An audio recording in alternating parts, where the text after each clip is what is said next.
Hello friends, good afternoon. कैसे हैं आप सभी लोग?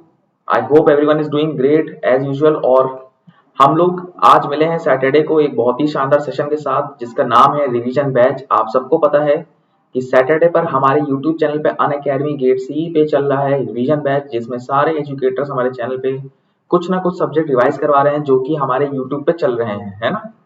तो मैं आ गया हूँ वापस। मेरा टाइम यहाँ पे 2:30 PM है और हम लोग यहाँ पे मैथ्स को रिवाइज करेंगे बहुत ही शानदार अंदाज में। ठीक है, मैथ्स को रिवाइज करेंगे। तो पहले जल्दी सारे बच्चे एक बार कमेंट कर दो कि मेरा ऑडियो वीडियो अच्छे से आ रहा है कि नहीं। उसके बाद हम लोग अपनी क्लास को शुरू करते हैं फटाफट। और आज देखो हम लोग रिवाइज करने वाले हैं डिफरेंशियल कैलकुलस। डिफरेंशियल कैलकुलस बहुत ही अच्छे से हम लोग आज रिवाइज करेंगे। तुम्हारा एक वीडियो के अंदर लगभग लगभग 1.5 घंटे के अंदर तुम पूरा का पूरा डिफरेंशियल कैलकुलस विद क्वेश्चंस पूरा पूरा रिवाइज करने वाले हो। ठीक है, तो वीडियो को शानदार ढंग से अंदाज में एकदम हम लोग चलेंगे। इस वीडियो को एकदम एंड तक अच्छे से देखना और तुमको शानदार तरीके से सब कुछ चीजें समझ में आ जाएंगी। ठीक है, तो चलो अपनी क्लास को हम लोग शुरू करते हैं। तो और जल्दी से आपको अपने बारे में बता देता हूँ। तो जो भी हमारे नए दोस्त हैं उनको मैं अपने बारे में बताता हूँ। दोस्तों, मेरा नाम चेतन सक्सेना है, जैसा कि तुम देख सकते हो। मेरी बेस्ट गेट रैंक 55 और 301 है। मैं एक्सपर्ट हूँ दोस्तों गेट, ईएससी और जितने भी तुम्हारे टेक्निकल एग्जाम्स हैं सिविल से रिलेटेड, उसमें मैं एक्सपर्ट हूँ। और मैंने अपना मास्टर दोस्तों IIT रुड़की से कर रखा है स्ट्रक्चरल इंजीनियरिंग में। ठीक है, और लगातार 4 बार, हाँ तुमने सही सुना, लगातार 4 बार मैंने गेट निकाला हुआ है, वो भी एक टॉप रैंक के साथ हर बार, जिसमें बेस्ट गेट स्कोर मेरा है 902। और गेट ईएससी में टीचिंग एक्सपीरियंस मेरा 3 साल से ऊपर का है। और ये सब सब्जेक्ट्स हैं जिनमें मैं बहुत कंफर्टेबल हूँ, जैसे कि स्ट्रक्चर है, डायनेमिक्स है, कंक्रीट, स्टील, है ना।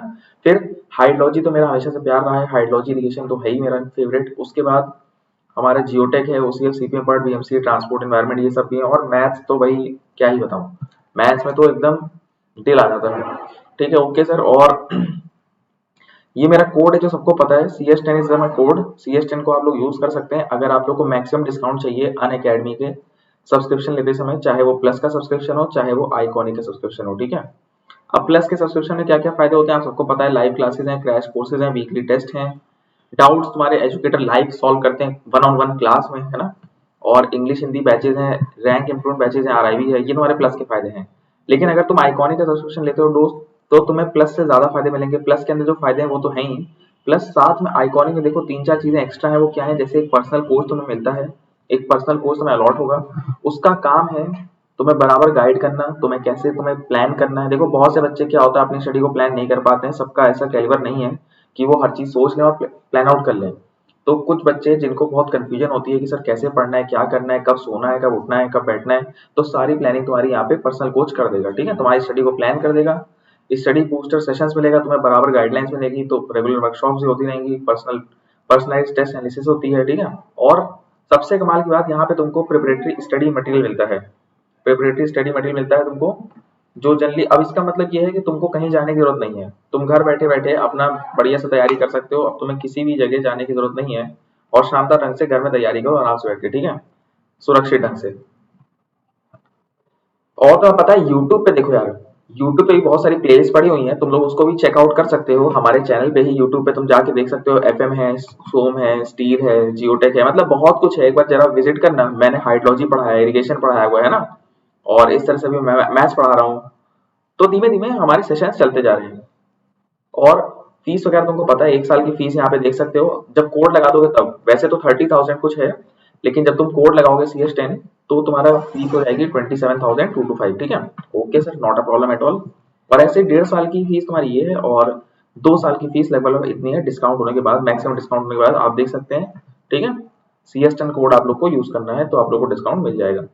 और ऐसे आइकॉनिक फीस भी आप लोग की देख सकते हैं आप लोग। ठीक है, और हाँ, अनअकैडमी की ऐप डाउनलोड कर लेंगे सारे बच्चे और मुझे वहां पे फॉलो करेंगे। फॉलो करेंगे कहाँ पे, अनअकैडमी की ऐप पे, जहाँ पे इस तरह की प्रोफाइल पिक्चर आप लोग को दिख जाएगी। आप लोग मुझे सर्च करना चेतन सक्सेना ऐप में, और वहां पे मैं आपको दिखाई दे जाऊंगा और आप लोग को मेरी शानदार स्पेशल क्लासेस लेने का मौका मिल जाएगा। ठीक है, जिससे मैंने बहुत कुछ कवर कर रखा है, बहुत सारे सब्जेक्ट से अच्छे अच्छे क्वेश्चन प्रैक्टिस कराई है मैंने, है ना। तो वो तुम लोग चेकआउट कर सकते हो, उसमें तुम लोग को काफी लर्निंग मिलेंगी, काफी कुछ सीखने को मिलेगा, तो तुम लोग फॉलो कर सकते हो अपने हिसाब से। ओके ओके सर, तो चलो अब सेशन को हम लोग शुरू करते हैं। सेशन को हम लोग बड़े शानदार अंदाज में शुरू करते हैं, और आज का टॉपिक जो हमारा है वो है sir differential calculus. Differential calculus हम लोग आज अच्छे से रिवाइज करने वाले हैं। ठीक है, तो सारे बच्चे एकदम मन लगा के जरा तैयार हो जाओ एकदम। और आज हम लोग डिफरेंशियल कैलकुलस पूरा खत्म कर देंगे, जिसमें क्या क्या कवर करने वाले हैं सर हम लोग आज, जिसमें क्या क्या कवर करेंगे। अच्छा, जिसमें हम लोग कवर करने वाले हैं, यहाँ देखना, infinite series, limits, continuity, differentiability, इनके क्वेश्चन देखेंगे। फिर हम लोग मीन वैल्यू थ्योरम्स देखेंगे। सर मीन वैल्यू थ्योरम्स के अंदर क्या आएगा? मीन वैल्यू थ्योरम के अंदर हम लोग रॉलिस theorem, Lagrange theorem, Cauchy mean value theorem, ये सब हम लोग पढ़ेंगे बहुत ही अच्छे से, ठीक है। और देखो ये सारा कंटेंट अगर तुम्हें बहुत डिटेल में चाहिए, अभी तो हम लोग ने यूट्यूब पढ़ा है उसी का रिवीजन कर रहे हैं, और जिन बच्चों को डिटेल में पढ़ना है वो क्या करेंगे, यूट्यूब पे जाके प्लेलिस्ट को चेकआउट कर लेंगे, यूट्यूब पे जाके प्लेलिस्ट को चेकआउट कर लेंगे, ठीक है। उसके बाद हम मैक्सिमम मिनिमम पढ़ेंगे सर। मैक्सिमम मिनिमम में कुछ क्वेश्चंस आते हैं, कुछ कभी कभी वर्ड प्रॉब्लम्स आती हैं, कभी कभी हमारे सिंगल वेरिएबल क्वेश्चन आते हैं, कभी कभी हमारे डबल वेरिएबल के क्वेश्चन आते हैं। तो मैक्सिमम मिनिमम से क्वेश्चन बनते हैं, वो भी डबल वेरिएबल बनते हैं, एक आध क्वेश्चन तुम्हारे सिविल इंजीनियरिंग में पूछे जा सकते हैं, तो ये थोड़ा सा इंपॉर्टेंट टॉपिक है। उसके बाद बेटा हम पढ़ेंगे पार्शियल डिफरेंशिएशन, क्योंकि कभी कभी ऐसा होता है कि जो हमारा फंक्शन है वो कई वेरिएबल्स पे डिपेंड करता है, कई वेरिएबल्स पे डिपेंड करता है। Let us suppose we have a function of x y z, let us suppose we have a function of x and y, तो एक्स वाई वेरिएबल है, एक्स वाई जेड वेरिएबल है, ठीक है। तो उनको कैसे डिफरेंशिएट करना होता है हम लोग सीखेंगे। तो पार्शियल डिफरेंशिएट करते हैं, उनको टोटली डेरिवेट नहीं कर सकते हम लोग, तो उसको पार्शियल डिफरेंशिएट करते हैं। और यार देखो, जिन बच्चों ने पढ़ रखा है उन्हें मैंने पहले ही बताया था कि पार्शियल डिफरेंशिएशन के अंदर टॉपिक आता है जिसका नाम है homogeneous function and Euler theorem. तो यहाँ पे पार्शियल डिफरेंशिएशन के अंदर में हम लोग यूलर थ्योरम भी सीखेंगे, होमोजेनस फंक्शन क्या होता है वो भी सीखेंगे, सब कुछ मैं तुम लोग को बहुत अच्छे से रिवाइज करवा दूंगा, ठीक है। ठीक है, डिफरेंशियल कैलकुलस आज हम लोग पूरा अच्छे से रिवाइज कर लेंगे, ओके। तो और इनफाइनाइट सीरीज शुरू करते हैं जिसके अंदर हम लोग टेलर और मैक्लॉरिन को पढ़ते हैं, ठीक है। क्लियर यहाँ तक? तो आज का देखो प्लान तो मैंने बता दिया है, आज हम लोग यहाँ से लेकर यहाँ तक सारा कवर करने वाले हैं क्वेश्चंस के साथ, वो भी जो हम लोग ने यूट्यूब पे पढ़ रखा था, ठीक है। यूट्यूब पे जो हम लोग ने पढ़ रखा था उसको हम लोग अच्छे से कवर करने वाले हैं, ओके। क्लियर? चलिए ठीक है सर, शुरू करते हैं अब। तो देखो, सबसे पहले मैं बात करता हूँ इनफाइनाइट सीरीज होती क्या है। कुछ नहीं होता मेरे भाई, कुछ नहीं होता। हमको अगर मान लो कोई फंक्शंस ऑफ एक्स दिए हैं, late us suppose sin x cos x e की power x log 1 plus x log x, बहुत सारे फंक्शंस हमें होते हैं, उनको हम एक्सपैंड करना चाहते हैं in terms of x। We can expand any function, we can expand any function, या और कह सकते हैं सब फंक्शन, जरूरी नहीं सबको एक्सपैंड कर पाओ, ठीक है। क्या पता ऐसा हो सकता है कि किसी को एक्सपेंड ना कर सके, पॉसिबिलिटी है कि सारे फंक्शन एक्सपेंड ना हो, यस और नो? तो पॉसिबिलिटी है ऐसी। तो sin x cos x e की पावर x, ये सब कुछ फंक्शन है जिसको तुमने एक्सपेंड किया है इन टर्म्स ऑफ x, ओके, जिसको तुमने एक्सपेंड किया इन terms of x, okay sir. तो अगर तुम इसको इन टर्म्स ऑफ x एक्सपेंड करते हो sin x को, तो इस तरह की सीरीज बनती थी, याद आ रहा है, x minus x cube by 3 factorial plus x square 5 by 5 factorial, and इस तरह से चलती जाएगी। कहां तक जाएगी सर ये? सर ये जाएगी हमारी इनफाइनाइट तक, तभी तो इसको बोलते हैं इनफाइनाइट सीरीज। सर ये इनफाइनाइट तक जा रहा है तभी तो इसको क्या बोला हमने, इनफाइनाइट सीरीज, यस और नो? बिल्कुल सही बात है। तो सर ये बताइए, क्या आपके पास कोई एक ऐसा तरीका है, क्या आपके पास कोई एक ऐसा तरीका है जिसमें मैं इस फंक्शन को इस तरीके से एक्सपेंड कर सकूं, इन टर्म्स ऑफ एक्स एक्सपेंड कर सकूं? कोई ऐसा तरीका, कोई ऐसा मेथड जिससे मैं sin x cos x e power x log 1 plus x को हम एक्सपेंड कर सकें इन टर्म्स ऑफ x, ठीक है। ऐसा कैसे, है ना? समझ पा रहे हो कि नहीं? और हमको देखो पावर यहाँ पे बढ़ रही है, देखो असेंडिंग पावर से क्या मतलब है, पावर यहाँ 1 3 5 इस तरह से पावर बढ़ती जाएगी और इनफाइनाइट तक हमको उसे एक्सप्रेस करना है, ठीक है सर।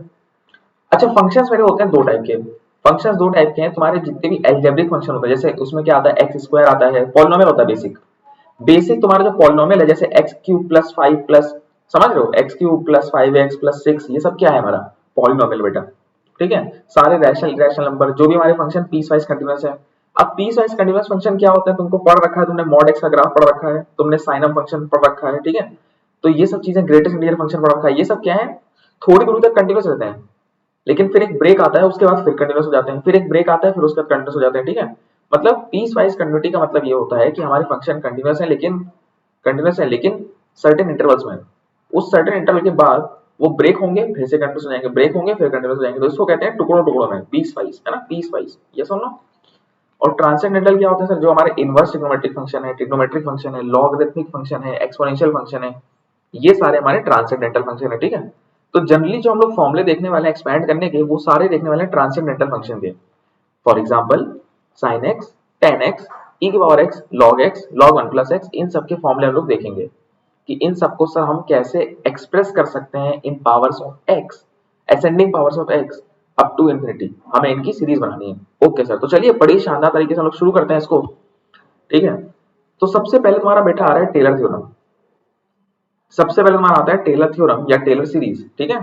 टेलर साहब ने क्या किया, एक तुमको फॉर्मूला दिया बड़ा आसान सा, डिफरेंशियल कैलकुलस का एक बहुत ही शानदार फॉर्मूला उन्होंने दिया, जिससे तुम्हारे हाथ में ये पावर आ गई, जिससे तुम्हारे हाथ में ये पावर आ गई कि तुम किसी भी फंक्शन ऑफ x को तुम एक्सपेंड कर सकते हो in terms of x minus A, in terms of x minus A और उसकी हायर पावर्स। यहाँ देख सकते हो x माइनस ए की पावर 0 है, यहाँ देख सकते हो x माइनस ए की पावर 1 है, यहाँ देख सकते हो x माइनस ए की पावर 2 है, और आगे जैसे जैसे बढ़ते जाओगे x माइनस ए की पावर 3, x माइनस ए की पावर 4, इस तरह से बढ़ता जाएगा। ठीक है, तो इस फॉर्मूले को समझते हैं। इन्होंने क्या किया, एक पॉइंट ए था, एक पॉइंट था ए, उसके नेबरहुड में एक्सपेंशन इन्होंने शुरू किया।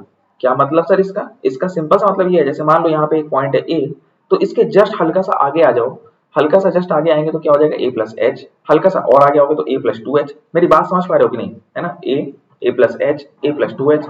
इस तरह से तुम उसको एक्सपैंड कर सकते हो a के नेबरहुड में, लेकिन बहुत दूर नहीं जाना है, जस्ट बगल में जाना है। a प्लस एच जस्ट बगल का पॉइंट है, तो हम यहाँ पे एज्यूम कर रहे हैं कि x हमारा क्या है, a प्लस एच, जो कि x जो हमारा पॉइंट है वो नेबरहुड में है।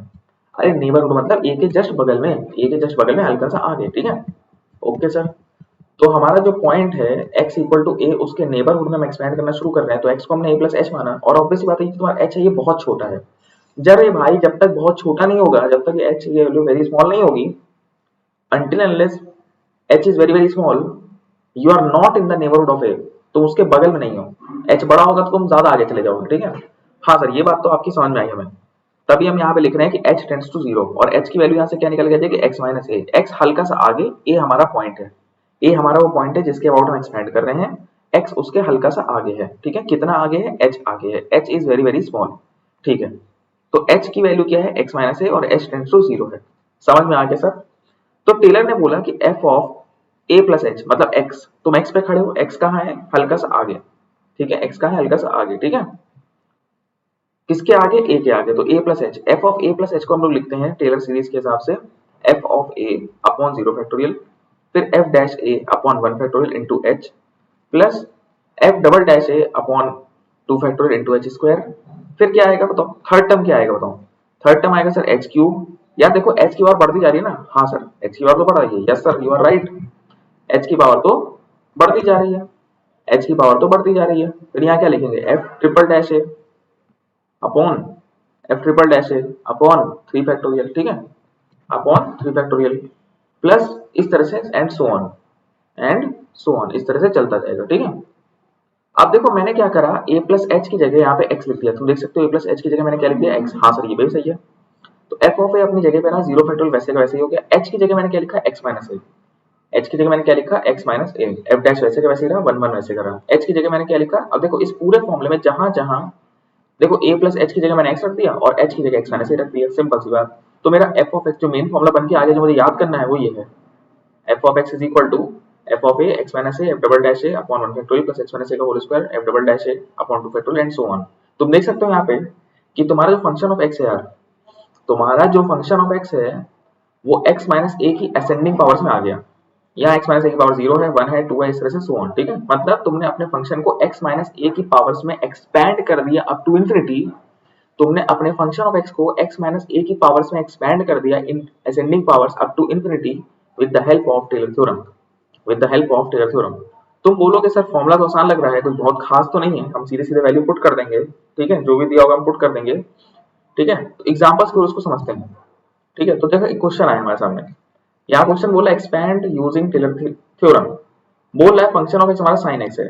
sin x हमारा एल्जेब्रिक फंक्शन है कि ट्रांसेंडेंटल फंक्शन है, कमेंट करो, एल्जेब्रिक कि ट्रांसेंडेंटल।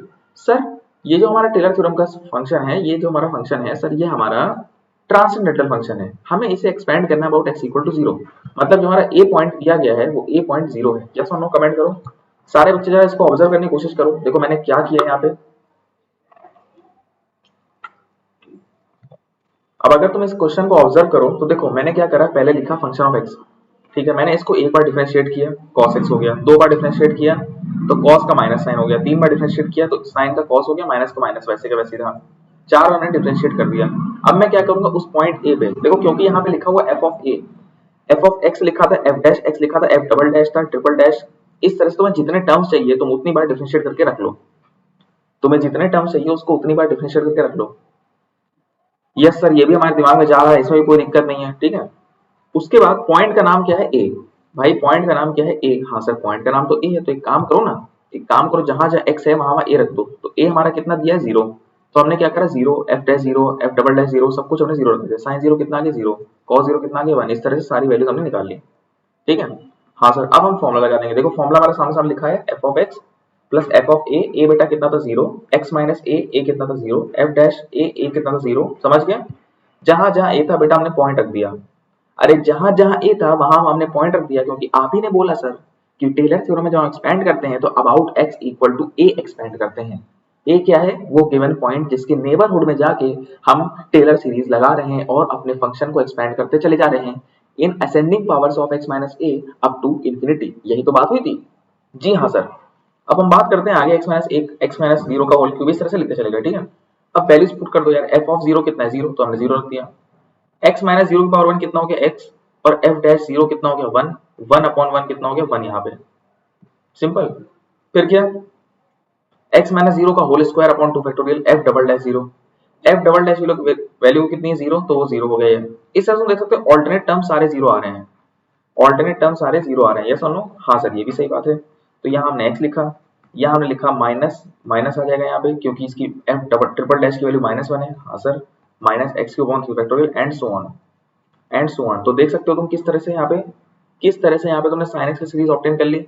बताओ तुम्हें sin x की सीरीज याद करने की जरूरत है, अब जरूरत पड़ेगी, नहीं पड़ेगी, जरूरत ही नहीं है। क्यों? क्योंकि आपको यहाँ पे सीधे सीधे फॉर्मूला वैसे ही पता चल गया है। ओके, ओके और नॉट? हाँ सर, बिल्कुल समझ में आ गया हमको। sin x का फॉर्मूला बनाना सीख चुके हैं और इसी तरीके से तुम cos x का भी फॉर्मूला बना लोगे। लेकिन यार एक बात जरा गौर करना, एक कमाल की बात बोल रहा हूँ, उसको गौर करना, बहुत ध्यान सुनना उस बात को। क्या है वो बात ये है सर कि जब आप sin x को एक्सपेंड कर रहे हैं और आपको sin x का फॉर्मूला चाहिए इन टर्म्स ऑफ x की पावर, x की उस पावर से असेंडिंग पावर से अप टू इंफिनिटी, तो तुम देखो तुमने यहाँ पे 0 के अबाउट एक्सपेंड किया है। अगर बेटा तुम यहाँ पे 1 के अबाउट एक्सपेंड करते तो यहाँ सब जगह x माइनस 1, सब जगह x माइनस 1 का होल क्यूब, x माइनस 1 के पावर 5, सब जगह x माइनस 1 आ जाता। क्योंकि तुमने यहाँ पे about x equal to 0 expand किया है, तो क्योंकि तुमने यहाँ पे about x equal to 0 expand किया तो यहाँ पे कहीं भी x माइनस a नहीं आया, क्योंकि a की वैल्यू सब जगह 0 हो गई थी, तो सीधे सीधे x की पावर आ गई। तो ये बात मेरी ध्यान रखना, जब भी तुम्हें सिर्फ x की पावर्स में चाहिए, ठीक है, जब भी तुम्हें x की पावर्स चाहिए, जैसे कि यहाँ पे तुम देख सकते हो, यहाँ पे भी x की पावर, x की पावर, x की पावर, तो यहाँ पे x माइनस 0 की पावर है। एक्चुअल में देखा जाए तो यहाँ पे x माइनस 0 है, जो 0 हमें दिखाई नहीं दे रहा क्योंकि 0 माइनस करने में कोई फर्क नहीं पड़ता। अगर तुम इसको about x equal to 1 expand करते तो सब जगह x minus 1, x minus 1, x minus 1 दिखता। अगर तुम इसको about x equal to 2 expand करते तो सब जगह x minus 2, x minus 2, x minus 2, x minus 2 दिखता।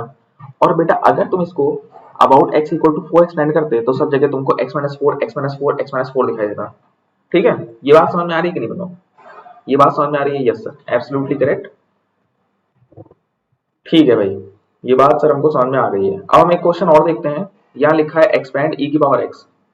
तो यार देखो e की पावर x फंक्शन हमारा ये है, इसको तुमने डिफरेंशिएट करके 2-3 बार ताकि हम 3-4 टर्म्स मिल सके। अब हम क्या करना चाहते हैं सर, e की पावर x का फॉर्मूला बनाना चाहते हैं। ठीक है, इसको एक बार हम about x equal to 0 expand करेंगे और एक बार about x equal to 1 expand करेंगे। ओके सर, तो देखो हमने क्या करा, एक्सपेंड डिफरेंशिएट करा। पहले तो अबाउट x इक्वल टू 0 करना है तो हमने सब जगह 0 रख दिया, हमने सब जगह 0 रख दिया। यहाँ पे 0 0 0 0, तो कितना आ गया, 1 1 1 1। ठीक है, अच्छा अब हमने 1 रखा, जब 1 रखा तो e पर 1, e पर 1, e पर 1, यहाँ पे रखना ना 1 1 1, सब जगह x की जगह 1 रख देंगे तो ये आ जाएगा। तो अब हम फॉर्मूला हमारा बेसिक ये है, टेलर थ्योरम के हिसाब से सर आपने पढ़ाई दिया है, पीछे हमने पढ़ लिया, बिल्कुल पढ़ लिया सर, है ना। पहले हम इसको अबाउट x इक्वल टू 0 के अबाउट एक्सपेंड कर रहे हैं, फिर a इक्वल टू 1 के अबाउट एक्सपेंड कर रहे हैं। ठीक है, तो जब तुम्हारा a बेटा 0 है तो सब जगह f ऑफ 0 ये रख दो, f डैश 0 ये रख दो, f ट्रिपल डैश 0 रख दो, तो 1 1 1 सब जगह आएगा। तो यहाँ 1, यहाँ भी 1, यहाँ भी 1, यहाँ भी 1, x एज इट इज उतरता जाएगा, x स्क्वायर आता जाएगा, फैक्टोरियल सारे आते जाएंगे, और ये सारे ये 1 1 1 1, तो यहाँ 1 1 1 1, कोई फर्क नहीं पड़ता। सीधे सीधे हमारा आ गया e की power x is equal to 1 plus x square by 2 factorial plus x cube by 3 factorial and so on. ठीक है, अगर तुम्हारा 1 होता, अगर तुम्हारा 1 होता तो हम क्या लिखते हैं, f ऑफ a सीधे सीधे x माइनस 1। अब जहां जहां बेटा a है वहां वहां तुमको 1 रखना पड़ेगा, ये हो गई हमारी मजबूरी, क्योंकि यहाँ पे लिखा है कि हम यहाँ पे एक्सपेंड कर रहे हैं about x equal to 1, about x equal to 1। ठीक है, तो ये हमने लिख दिया e। अब क्या करोगे, देखो f ऑफ 1 क्या है हमारा, f ऑफ 1 क्या है, e है, यहाँ रखा e। ओके सर, फिर a की जगह 1 रखा तो x माइनस 1 आ गया, और फिर f डैश a की वैल्यू लिख दी, f डैश 1 की वैल्यू लिख दी, तो e आ गया। तो यहाँ पे सब जगह e e e e आता जा रहा है, क्योंकि ये e e e दिख रहा है, तो यहाँ पे e रखते जाओ। ठीक है, सारी वैल्यू हमने e e रख दी, और x माइनस 1 की पावर 0 थी पहले, फिर x माइनस a की पावर 1 थी, फिर x माइनस 1 की पावर स्क्वायर थी, फिर x माइनस 1 की पावर क्यूब थी, and so on and so on. तो इस तरीके से तुम चाहो तो अबाउट 0 एक्सपेंड करो और तुम चाहो तो about x equal to 1 expand करो। आई होप तुमको सब कुछ अच्छे से याद आ गया है। ये थी हमारी टेलर सीरीज, ये थी हमारी टेलर सीरीज। सर अब बात करते हैं हम लोग मैक्लॉरेन सीरीज की। टेलर सीरीज तो हमें बहुत अच्छे समझ में आ गया सर, पूरा रिवाइज भी हो गया हमारा। मैक्लॉरेन सीरीज क्या होती है? अरे मैक्लॉरेन सीरीज कुछ नहीं है, टेलर सीरीज का स्पेशल वर्जन है। टेलर सीरीज का स्पेशल वर्जन है। उसमें क्या होता है सर? उसमें क्या होता है सर? जैसे टेलर सीरीज होती थी वैसे ही हमारी मैक्लॉरेन सीरीज भी होती है, लेकिन इसमें सिर्फ एक फर्क है कि आप हमेशा एक्सपेंड करेंगे फंक्शन ऑफ एक्स को, जो कि हमारा जनरली कोई एक ट्रांसेंडेंटल फंक्शन होता है, will be expanded in the neighbourhood of only and only x equal to 0। हमेशा a की वैल्यू 0 हो गई, बस इतना सा फर्क आया है। मतलब है फॉर्मूला वही, है फॉर्मूला वही, लेकिन हम यहाँ पे एक्सपेंड कर रहे हैं about x equal to 0। Okay okay sir. तो यहाँ पे अगर हम देखें function of x equal to हमारा क्या है? f of 0। क्यों 0? क्योंकि सर हमारा a कन्वर्ट हो चुका है 0 में, a हो गया है 0। बोल रहा है यहाँ पे अबाउट x इक्वल टू 0, ये डेफिनेशन है भाई। तो मैं बोलूंगा टेलर सीरीज का स्पेशल फॉर्म है Maclaurin series, when you are expanding the function of x in the neighbourhood of a equal to 0 या x is equal to a, जिसमें a की वैल्यू हमने कितनी रख दी? 0 रख दी। बताओ ये बात समझ में आई किसी को? ठीक है, ये बात समझ में आई? कमेंट करते चलना, कमेंट करते चलोगे ये बात समझ में आई है? बिल्कुल ठीक है सर, कोई दिक्कत नहीं।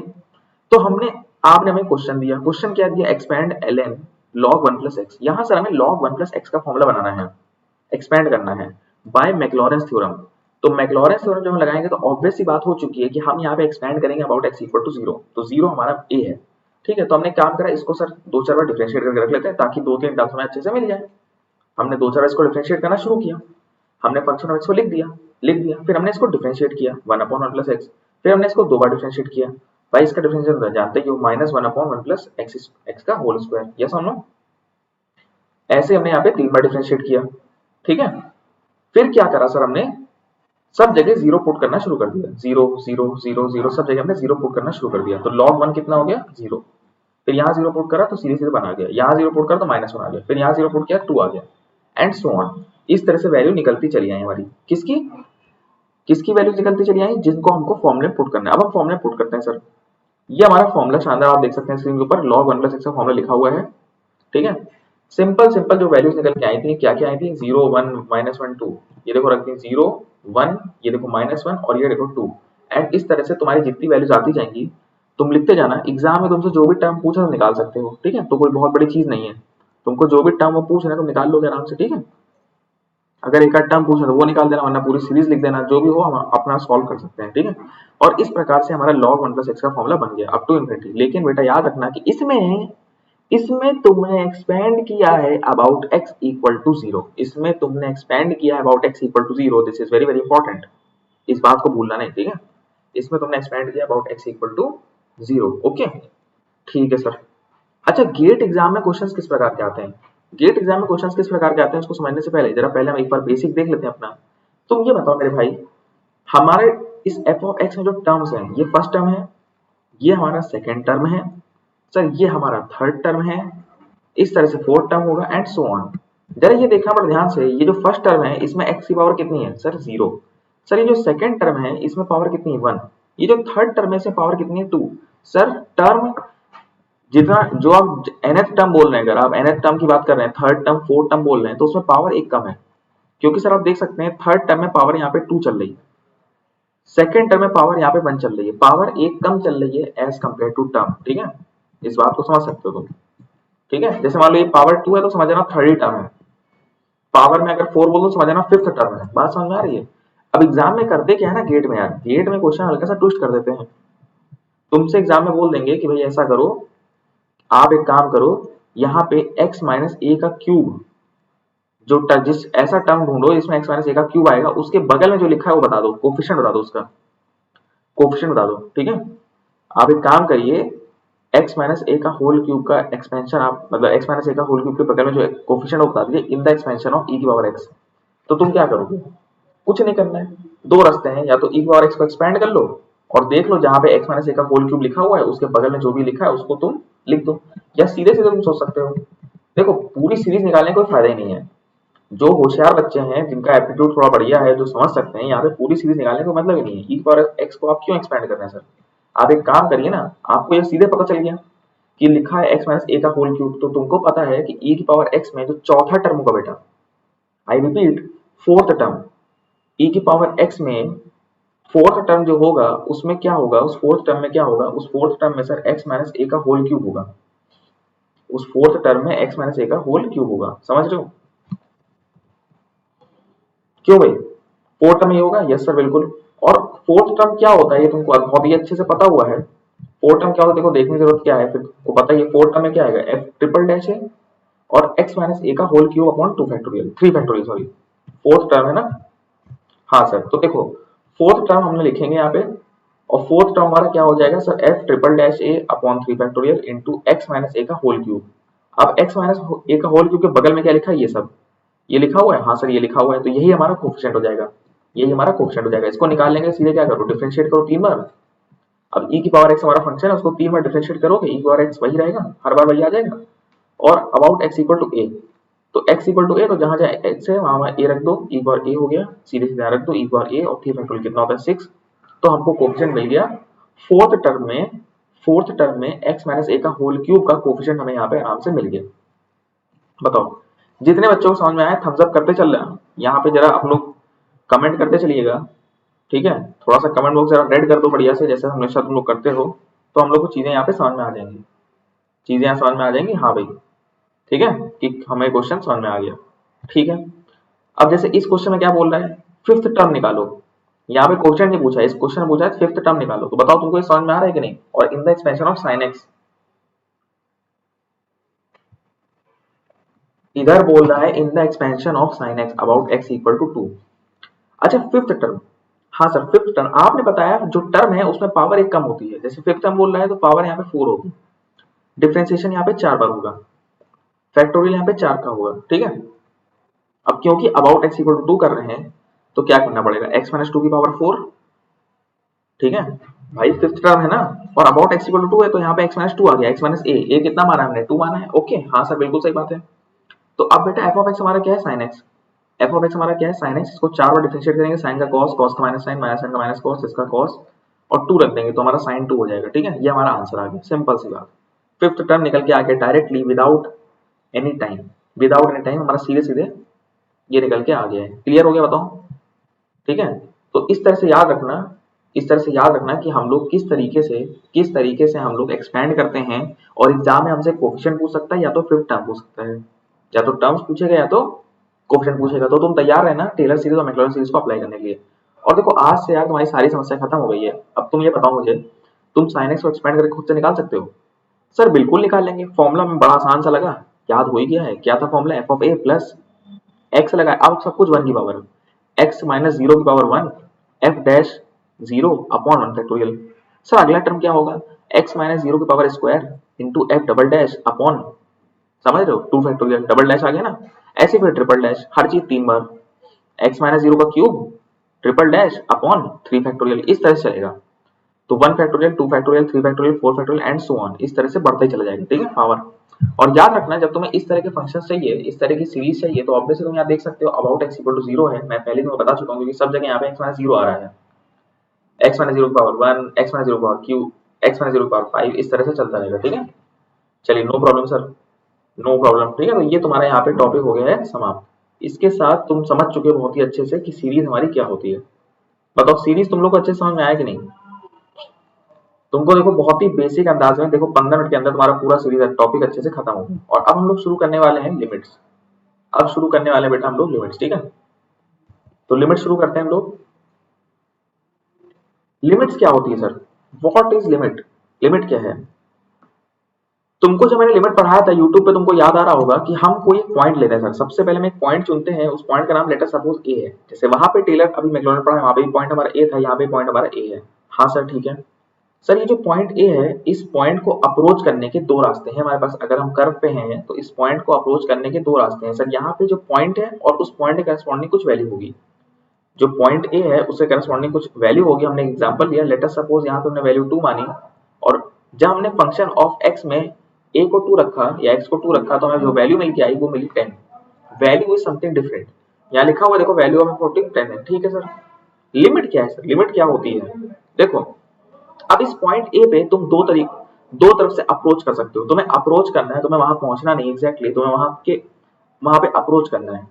तो तुम यहाँ ए पे लेफ्ट हैंड से आ सकते हो और राइट हैंड से आ सकते हो। अगर तुम लेफ्ट हैंड से आ रहे हो और पहुंचते पहुंचते पहुंचते पहुंचते तो इसके जस्ट पीछे पहुंचे, और अगर तुम राइट हैंड से आ रहे हो तो इसके पास पहुंचते पहुंचते तुम जस्ट इसके पीछे पहुंचे। टू पे हो नहीं, जस्ट पीछे हो। फॉर एग्जाम्पल टू के जस्ट पीछे क्या है 1.9999 ऐसा, और इधर से जब बढ़ते हुए आओगे तो 2.0001 मिलेगा इस तरह से, ठीक है। तो बढ़ते आए बढ़ते आए बढ़ते आए, एग्जैक्टली टू पे कभी नहीं आओगे, एग्जैक्टली टू पे कभी नहीं आओगे, हल्का सा पीछे रहोगे, हल्का सा लेफ्ट हैंड में रहोगे और इधर हल्का सा राइट हैंड में रहोगे, ठीक है। बात समझ में आ रही कि नहीं कुछ? Okay sir. तो मतलब हम यहाँ पे फंक्शन को टू अप्रोच कर रहे हैं नेगेटिव साइड से, मतलब लेफ्ट हैंड से, और यहाँ पे सर हम फंक्शन को टू अप्रोच कर रहे हैं लेकिन पॉजिटिव साइड से, मतलब राइट हैंड साइड से। हमने ये ऑब्जर्व किया सर कि हमारा जो फंक्शन था, लेट अस सपोज हमारा फंक्शन 5x था, ये जो लाइन मैंने बनाई है y 5x है या f of x 5x, समझ रहे हो। तो अगर आप एक काम करते हैं सर, 2 से हल्का सा पीछे रहते हैं, जैसे मान लीजिए 1.9999 नंबर रखते हैं यहाँ पे, रखते हैं लगभग, तब भी आंसर हमारा लगभग 10 की तरफ जा रहा है, ऑलमोस्ट 10 की तरफ। Limit means you don't have to be at that point, आपको उस पॉइंट पे होने की जरूरत नहीं है, आप उसके जस्ट पीछे रहिए और चेक करिए कि अगर हम वहां पे चलते चले जाते, अगर हम इसी रास्ते से चलते चले जाते और 2 पे पहुंचते पीछे से, सर अगर हम इसी रास्ते से चलते चले जाते, पीछे से चलते चले जाते और हम पहुंचते अगर 2 पे, तो वैल्यू कितनी मिलती? तो हम चलते जा रहे हैं चलते जा रहे हैं और हम पीछे से यहाँ पहुंच रहे हैं 2 की ओर, तब भी हमारा आंसर 10 की ओर जा रहा है। पहुंचना नहीं है, चलते जाते इसी रास्ते पे, तो 2 पहुंचते तो क्या होता, इसी रास्ते पे चलते जाते और 2 पहुंचते तो क्या होता, उसका मतलब होता है लेफ्ट हैंड लिमिट। और अगर हम आगे से आते चले जाते उसी रास्ते पे और 2 पहुंचे नहीं है, पहुंचते तो वैल्यू कितनी आती है? तो 2 से जस्ट बड़ा एक नंबर ले लो। देखो 2 से जस्ट छोटा नंबर हमारा 2 माइनस एच होता है, और 2 से जस्ट बड़ा नंबर 2 प्लस एच होता है, जहां पे एच की वैल्यू बहुत बहुत छोटी है, जहां पे एच की value almost tending to zero है, एच की value almost tending to zero है। तो हम लोग जो पॉइंट चुनते हैं जनरली, तो जहां हमारा x होता है वहां हम a माइनस एच रखते हैं, और जहां हमारा x होता है वहां हम a प्लस एच रखते हैं। अगर a माइनस एच रखोगे तो हमको लेफ्ट हैंड लिमिट देगा, और अगर a प्लस एच रखोगे तो हमको राइट हैंड लिमिट देगा। कुछ बात समझ में आएगी नहीं? लेफ्ट से आओगे लेफ्ट हैंड लिमिट, राइट से आओगे right hand limit. Okay sir, समझ गए। a minus H, a plus H, ये हमारा पॉइंट था। तो हल्का सा पीछे है, हल्का सा यहाँ पे आगे की तरफ है, ठीक है। तो हमने देखा सर x में अगर मैं कोई छोटी वैल्यू रखी 2 से हल्की सी पीछे, तब भी लगभग आंसर 10 की तरफ जा रहा है, अगर उसी लाइन पे चलते चले जाएंगे तो। और अगर हम आगे की तरफ से आ रहे हैं, 2 से हल्का सा बड़ा नंबर लिया 2.001 लिया, तब भी हमारा आंसर 10 की ओर जा रहा है, अगर हम इसी रास्ते से चलते हुए चले आ रहे हैं, ठीक है। तो ये हमारी आगे लेफ्ट हैंड लिमिट, ये आगे हमारी राइट हैंड लिमिट। और एग्जैक्टली 2 पे क्या वैल्यू आ रही है सर? एग्जैक्टली 2 पे हमारी वैल्यू आ रही है 10। सर ये तीनों ही सेम हो गए, मतलब left hand limit, right hand limit और वैल्यू हो गई सेम, वैल्यू हो गई सेम। कुछ बात समझ में आई? तो हम बोलेंगे लिमिट एग्जिस्ट। लिमिट बेटा तब एग्जिस्ट करती है जब लेफ्ट हैंड लिमिट और राइट हैंड लिमिट सेम हो, मतलब इधर से भी जा रहे थे 10 पहुंचते, इधर से भी जा रहे थे 10 पहुंचते, 10 पहुंचे नहीं मेरे भाई, 10 पहुंचे नहीं, but what is the limit, what is the ultimate value? अगर हम 2 पहुंच जाते, तो what would have been the limit? उसको बोलते हैं हम, उसको बोलते हैं लिमिट। तो ये इसको बोलते हैं लेफ्ट हैंड लिमिट, इसको बोलते हैं राइट हैंड लिमिट। 2 पहुंचना था लिमिट, तो 2 की लिमिट क्या हो जाएगी 10। अगर आप 2 तक पहुंचे इधर से तो अल्टीमेटली आपको 10 पहुंचना है, बात खत्म। इसी को बोलते हैं लिमिट, ठीक है। अच्छा समझ गए सर। अच्छा कभी कभी फंक्शन कैसा होता है बेटा, डिसकंटिन्यूअस होता है। जैसे यहाँ पे तुम देख सकते हो 2 पे हमारा फंक्शन कंटिन्यूअस चल रहा है। ओके सर, यहाँ पे अगर तुम बात करो बेटा फंक्शन को देखो, तो 2 पे थोड़ा फंक्शन ब्रेक हो गया है। जैसे फॉर एग्जांपल 2 के अगर जस्ट पीछे की बात करो, हल्का सा पीछे आ जाओ, तो तुम देख सकते हो हमारा वैल्यू 5 की तरफ जा रही थी, लेकिन एग्जैक्टली 2 पे फंक्शन की वैल्यू 6 दी गई है। एग्जैक्टली समझ रहे हो? जैसे मान लो यहाँ पे एक फंक्शन को डिफाइन कर ही देते हैं हम लोग, एक फंक्शन यहाँ पे डिफाइन कर देते हैं बड़ी आसानी के साथ, कुछ भी बहुत खास नहीं है। लिखा है यहाँ पे कि फंक्शन की वैल्यू 2.5x है जब तुम्हारा x 2 से कम है। 2 पे फंक्शन की वैल्यू दी गई है 6, फंक्शन की जब x को 2 रखो तो फंक्शन की वैल्यू 6 दी गई है। और देखो यहाँ बनाया भी हुआ मैंने, यहाँ देखो बनाया हुआ पॉइंट, एग्जैक्टली 2 पे जो वैल्यू निकल के आ रही है वो आ रही है 6। इसी को फंक्शन को प्लॉट कर रहे हैं, और ठीक है। उसके बाद तुम्हारा जो यहाँ पे है, ऐसा मान लो यहाँ पे कैसे 7 पहुंचा जाए, या ऐसा लिख दो, चलो 3.5x रख दो, कोई दिक्कत नहीं है। इसको स्ट्रेट मान लेते हैं, अभी मान लो स्ट्रेट है ये, कोई दिक्कत नहीं है यहाँ पे। और मान लो x ग्रेटर देन 2 है, ठीक है। कोई फंक्शन मान लो, कोई फर्क नहीं पड़ता, लगभग हमने आइडिया बनाया हुआ हमारा।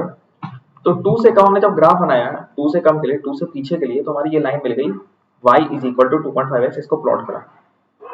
अब बताओ अगर तुम 2 के हल्का सा पीछे आ रहे हो, अगर f ऑफ 2 माइनस एच आ रहे हो, ठीक है, या इसको तुम ऐसे लिख सकते हो 2 माइनस, टू माइनस का मतलब क्या है, तुम लेफ्ट हैंड में हो, लेफ्ट हैंड में हो तो बताओ, ये बताओ अगर तुम इसी रास्ते चलते चले आते और टू पहुंचते, इसी रास्ते चलते चले आते और टू पहुंचते तो सर मुझे 5 मिलता। यकीन नहीं आ रहा, यहाँ टू रख के देखो 5 मिलता, लेकिन सर जी 5 मिलता, लेकिन एग्जैक्टली फंक्शन की वैल्यू 2 पे कितनी है सर, एग्जैक्टली फंक्शन की वैल्यू 2 पे 6 है, हमें उससे कोई मतलब नहीं, हम तो लिमिट देख रहे हैं सर। हमारी लेफ्ट हैंड लिमिट क्या होगी, अगर इसी रास्ते चलते और 2 पहुंचते, इसी रास्ते चलते अगर 2 पहुंचते तो पहुंचते 5 पे, और अगर राइट हैंड से आते हम लोग, और राइट हैंड से जब तुम आ रहे हो 2 प्लस एच से आ रहे हो, 2 प्लस एच से एच हल्का सा बगल में है, जैसे 2.001 इस तरह से हल्का सा आगे हो, ठीक है, बात समझ लोगे मेरी। तो सर अगर हम पहुंचते तो हम पहुंचते कहाँ पे, 7 पहुंचते, तो हम कहाँ पहुंचते बेटा, 7 पहुंचते, यस और नो सर, बिल्कुल सही बात है, 7 पहुंचते हैं हम। तो राइट हैंड लिमिट हमारी हो गई 7, लेफ्ट हैंड लिमिट हमारी हो गई 5 और फंक्शन की वैल्यू हो गई 6। यहाँ पे बोलेंगे लिमिट डज नॉट एग्जिस्ट, क्यों, क्योंकि लेफ्ट हैंड लिमिट और राइट हैंड लिमिट बराबर नहीं है। मेरी बात पर ध्यान सुनना, जब भी कभी लेफ्ट हैंड लिमिट और राइट हैंड लिमिट सेम नहीं आएगी, मतलब लेफ्ट हैंड लिमिट अलग जा रही है 5 और राइट हैंड लिमिट अलग जा रही है 7, तो जब भी ये कभी बराबर नहीं होंगी, left hand limit and right hand limit does, ठीक है, इक्वल नहीं है, तो हम बोलेंगे लिमिट डज नॉट एग्जिस्ट। अलग अलग से हमें कोई मतलब नहीं है, एटलीस्ट दोनों जो वैल्यूज हैं वो हमारे सेम जगह जाने चाहिए, एटलीस्ट जो हमारी दोनों वैल्यूज हैं वो सेम जगह जानी चाहिए, तब हम बोलेंगे लिमिट एग्जिस्ट, तब हम बोलेंगे बेटा लिमिट एग्जिस्ट, यस और नो, ठीक है, कमेंट करते चलना। तो हम बोलेंगे यहाँ पे लिमिट एग्जिस्ट तभी करेगी जब लेफ्ट हैंड और राइट हैंड लिमिट सेम होगी, ठीक है। तो इस फंक्शन को हमने यहाँ प्लॉट कर दिया, ये जो फंक्शन तुम देख रहे हो इसको बोलते हैं पीस वाइज। मैंने आज ही तुम्हें बताया था कि एल्जेब्रिक फंक्शन में हमने पढ़ा था पीस वाइज, ठीक है। पीस वाइज क्या होता है सर, टुकड़े टुकड़े होते हैं सर, 2 के पीछे का फंक्शन कंटीन्यूअस है, 2 के आगे फंक्शन कंटीन्यूअस है, यहाँ पे ब्रेक आ गया, तो जहां ब्रेक आया उसको छोड़ दो, उसके पीछे और आगे की वैल्यूज क्या करो, कंसीडर कर लो, वो हमारा पीस वाइज कंटीन्यूअस है, ठीक है। Okay sir, not a problem at all. तो 2 पे वैल्यू ये हो गई और इसके आगे ऐसा हो गया, ठीक है, तुमको समझ में आया होगा। तो यहाँ लिमिट एग्जिस्ट कर रही है क्योंकि लेफ्ट हैंड और राइट हैंड सेम है, और यहाँ लिमिट एग्जिस्ट नहीं कर रही है क्योंकि लेफ्ट हैंड और राइट हैंड अलग अलग है, यहाँ 5 है यहाँ 7 है और वैल्यू कहीं और जा रही है सर, यहाँ तो एकदम अलग ही चल रहा है, यहाँ तो फंक्शन हमारा डिसकंटिन्यूअस है एकदम, ठीक है। तो हमने बेसिक डेफिनेशन देखी, क्या है बेसिक डेफिनेशन, कि f is defined in the neighborhood of a, if f is defined in the neighborhood of a then limit f of x when x approaches a, x approaches a, अब x हमारा a approach कर सकता है या तो left hand side से a minus h की side से, माइनस क्यों, हल्का सा पीछे जा रहे हैं, और अप्रोच कर सकता है a के आगे की साइड से, मतलब a प्लस h, जहां पे h is very very small number, समझ रहे हो। तो लेफ्ट हैंड लिमिट हमारी L1 हो जाएगी और राइट हैंड लिमिट हमारी L2 हो जाएगी, और हम उस फंक्शन की लिमिट को L तब बोलेंगे जब, तब बोलेंगे L जब हमारा लेफ्ट हैंड लिमिट और राइट हैंड लिमिट हो जाएगी सेम। तो f ऑफ x की लिमिट तभी एग्जिस्ट करेगी जब लेफ्ट हैंड लिमिट और राइट हैंड सेम हो जाएगी, मतलब L1 L2 सेम हो जाएगा, तो हम बोलेंगे हाँ सर लिमिट एग्जिस्ट करती है और वो इक्वल टू L है, ठीक है, मतलब L L1 L2 सब सेम है उस समय, ठीक है। ओके सर, यहाँ थोड़ा सा और देख लो, पीछे से आए इधर से आए, वैल्यू हमारी f ऑफ a की तरफ जा रही है, a पे हमारी वैल्यू f ऑफ a की तरफ जा रही है, लेकिन हमारी function f of a defined नहीं है, वहां पे देखो हॉलो सॉलिड बना हुआ है, इसका क्या मतलब है, हॉलो बना हुआ है, इसका मतलब ये है कि a पे सर आपका फंक्शन डिफाइन ही नहीं है, इसका मतलब ये है बेटा a पे फंक्शन हमारा डिफाइन ही नहीं है। जी हाँ सर, बात तो आपने सही कही, बात तो आप सही कह रहे हैं, a पे हमारा फंक्शन डिफाइंड नहीं है, ठीक है, a पे हमारा फंक्शन डिफाइंड नहीं है, ठीक है। और इधर से लेफ्ट हैंड राइट हैंड ये आ गया सेम, ये आ गया सेम, इधर से जा रहे हैं तब भी वहीं पहुंच रहे हैं, इधर से जा रहे हैं तब भी वहीं पहुंच रहे हैं, भले a पे कुछ नहीं हो रहा, भले a पे कुछ नहीं हो रहा तो उससे कोई फर्क नहीं पड़ता, तो हम यहाँ लिखेंगे कि f ऑफ a डिफाइंड नहीं है, बट स्टिल हमारी लिमिट एग्जिस्ट करेगी क्योंकि लेफ्ट हैंड लिमिट और राइट हैंड लिमिट क्या है सेम, तो लिमिट यहाँ पे एग्जिस्ट करती है, ठीक है। जरूर नहीं है कि वैल्यू निकल के आए, जैसे यहाँ पे इस क्वेश्चन में हमारी वैल्यू निकल के आ गई थी क्योंकि 2 पे हमारा फंक्शन था, लेकिन अगर यहाँ पे डिसकंटिन्यूअस हो जाता तो भी कोई फर्क नहीं पड़ता, क्योंकि दोनों तरफ से आ रहे थे तो पहुंच तो 10 ही पे रहे ना, दोनों तरफ से आते रहते पहुंचते तो 10 पे तब भी, ठीक है, दोनों से सेम आना चाहिए आंसर, बस भले उस पॉइंट पे गायब हो जाए उससे मतलब नहीं है, ठीक है। तो ये फंक्शन हमारा देखा जाए अगर, तो ये हमारा फंक्शन डिसकंटिन्यूअस है at x equal to a, discontinuous है, ठीक है। चलिए सर, फिर मैंने कुछ क्वेश्चन तुम लोग कराए थे यूट्यूब पे, तुम लोग को याद आ रहा होगा, क्वेश्चन देखा जरा, यहाँ पे शुरू करो। कुछ बेसिक एग्जांपल्स हैं, x प्लस 5 3, बताओ अगर तुम यहाँ 3 की तरफ पहुंचोगे तो ऑब्वियसली आंसर 8 की तरफ जाएगा, तो लिमिट हमारी क्या हो जाएगी 8। फिर एक अगला फंक्शन लिया था हमने, इसको ऐसे डिफाइन किया, 0 से हाफ में हमारा ये है, तो 0 से हाफ में हमने प्लॉट करी इस लाइन को, ये लाइन हमारी प्लॉट हो गई हाफ माइनस एक्स, देख पा रहे हो कि नहीं, ये क्वेश्चन हमने सॉल्व किया था, बहुत ही अच्छा क्वेश्चन है ये, इससे तुमको लिमिट का काफी आइडिया मिलेगा। हाफ माइनस एक्स को मैंने 0 से हाफ में प्लॉट किया, तो 0 से हाफ में मैंने इस लाइन को प्लॉट कर दिया, ये हमारी लाइन आ गई, ओके सर। और क्योंकि यहाँ इक्वल नहीं लगा है, 0 और हाफ को इंक्लूड नहीं करना है, तो मैंने 0 पे जो वैल्यू आई है उसको हटा दिया, तुम x को 0 रखोगे तो वैल्यू हाफ मिल रही है यहाँ पे ना, x को 0 रखने में ये वैल्यू हाफ आ रही है। तो मैंने हाफ को यहाँ प्लॉट किया, लेकिन यहाँ पे हॉलो कर दिया, सॉलिड नहीं किया। क्यों? क्योंकि यहाँ पे इक्वल नहीं लगा है, 0 को इंक्लूड नहीं करना है। फिर हाफ की बात करी जब मैंने, तो हाफ यहाँ पे रखूंगा मैं, तो हाफ माइनस हाफ कितना हो जाएगा 0। तो यहाँ मैंने 0 प्लॉट कर दिया, लेकिन हॉलो कर दिया। क्यों? क्योंकि हाफ पॉइंट को इंक्लूड नहीं करना है। ठीक है, फिर सर ये बताइए 0 से हाफ हो गए, एग्जैक्टली हाफ पे क्या वैल्यू आ रही है? एग्जैक्टली हाफ पे वैल्यू आ रही है हाफ, एग्जैक्टली हाफ पे वैल्यू आ रही है 1/2। समझ पा रहे हो? तो ये हमने ये प्लॉट कर दिया, सॉलिड कर दिया तभी उसको हमने। फिर हाफ से बन जाएंगे, फिर हाफ से बन जाएंगे और ये लाइन को प्लॉट करेंगे। जब हमने हाफ यहाँ पे रखा बेटा, जब यहाँ पे हाफ रखा तो वैल्यू कितनी निकल के आई 1। तो हमने 1 को प्लॉट कर दिया, हाफ रखा तो 1 आ गया, ये मेरी लाइन का पहला पॉइंट। और जब 1 रखोगे बेटा 3/2 1 माइनस करोगे तो हाफ आ जाएगा। तो ये लाइन बन गई। ये लाइन हमारी 3/2 माइनस एक्स है, ये लाइन हमारी 1/2 माइनस एक्स है। लेकिन ये लाइन वैलिड है कब से कब? जब x हमारा हाफ से 1 है। इक्वल है नहीं, इक्वल है नहीं, तो हमने यहाँ पे क्या करा? हॉलो। हॉलो अगर एक जगह भी क्या होता है इक्वल हो जाता है, यहाँ पे मान लो यहाँ पे इक्वल हो गया, लेटर सपोज यहाँ पे इक्वल हो जाता, तो यहाँ पे तुरंत ये क्या बन जाता? सॉल्व बन जाता, क्योंकि 1 पे फिर हमारी वैल्यू कितनी हो जाती? हाफ हो जाती है ना। लेकिन क्योंकि यहाँ इक्वल नहीं है तो उसको इग्नोर करिए सर, है ना। अब तुम देख सकते हो यहाँ पे जो भी तुम्हें चेकिंग करनी है लिमिट्स की, वो तुम्हें करनी है at x equal to half. क्योंकि x इक्वल टू हाफ के पीछे और आगे तुम अगर जाओ, हाफ के पीछे और हाफ के आगे जाओ, तो तुम देख सकते हो फंक्शन हमारा कंटिन्यूअस है। तुम इस बात को समझ सकते हो और अप्रिशिएट कर सकते हो कि फंक्शन हमारा तब क्या चलेगा? कंटिन्यूअस। जी हाँ सर, बात तो आप सही कह रहे हैं, फंक्शन क्या चलेगा तब? कंटिन्यूअस। ओके सर, तो हमने हाफ के हल्का सा पीछे गए यार, हाफ के हल्का सा पीछे जाओगे तो वैल्यू 0 की तरफ जा रही है कि नहीं? खुद बताओ, हाफ के हल्का सा पीछे जाओगे तो वैल्यू 0 की तरफ जा रही है? हाँ सर, हाफ के हल्का सा पीछे वैल्यू 0 की तरफ है।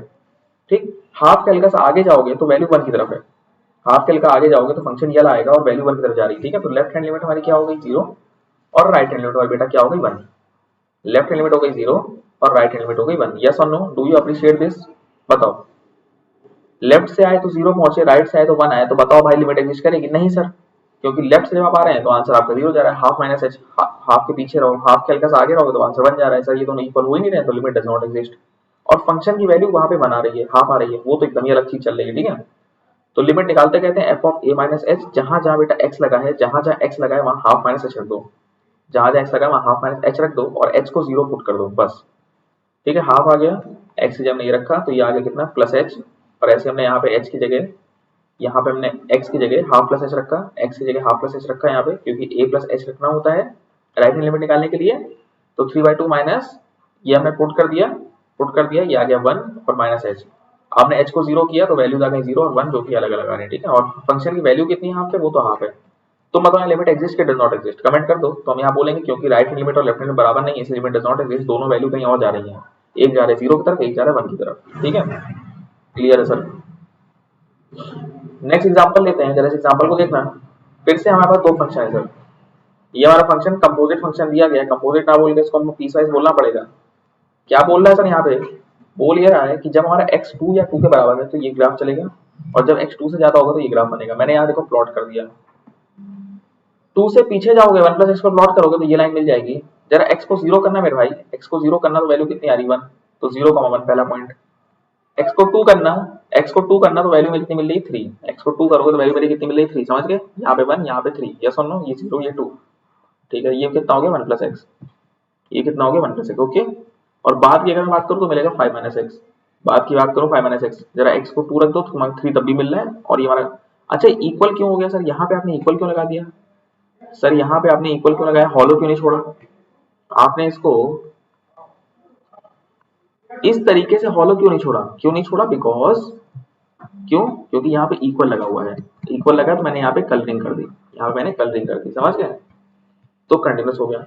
अब तुम ये बताओ 2 के पीछे भी वैल्यू 3 जा रही है, 2 के आगे से भी आ रहा हो तब भी 3 जा रहा है। यस और नो?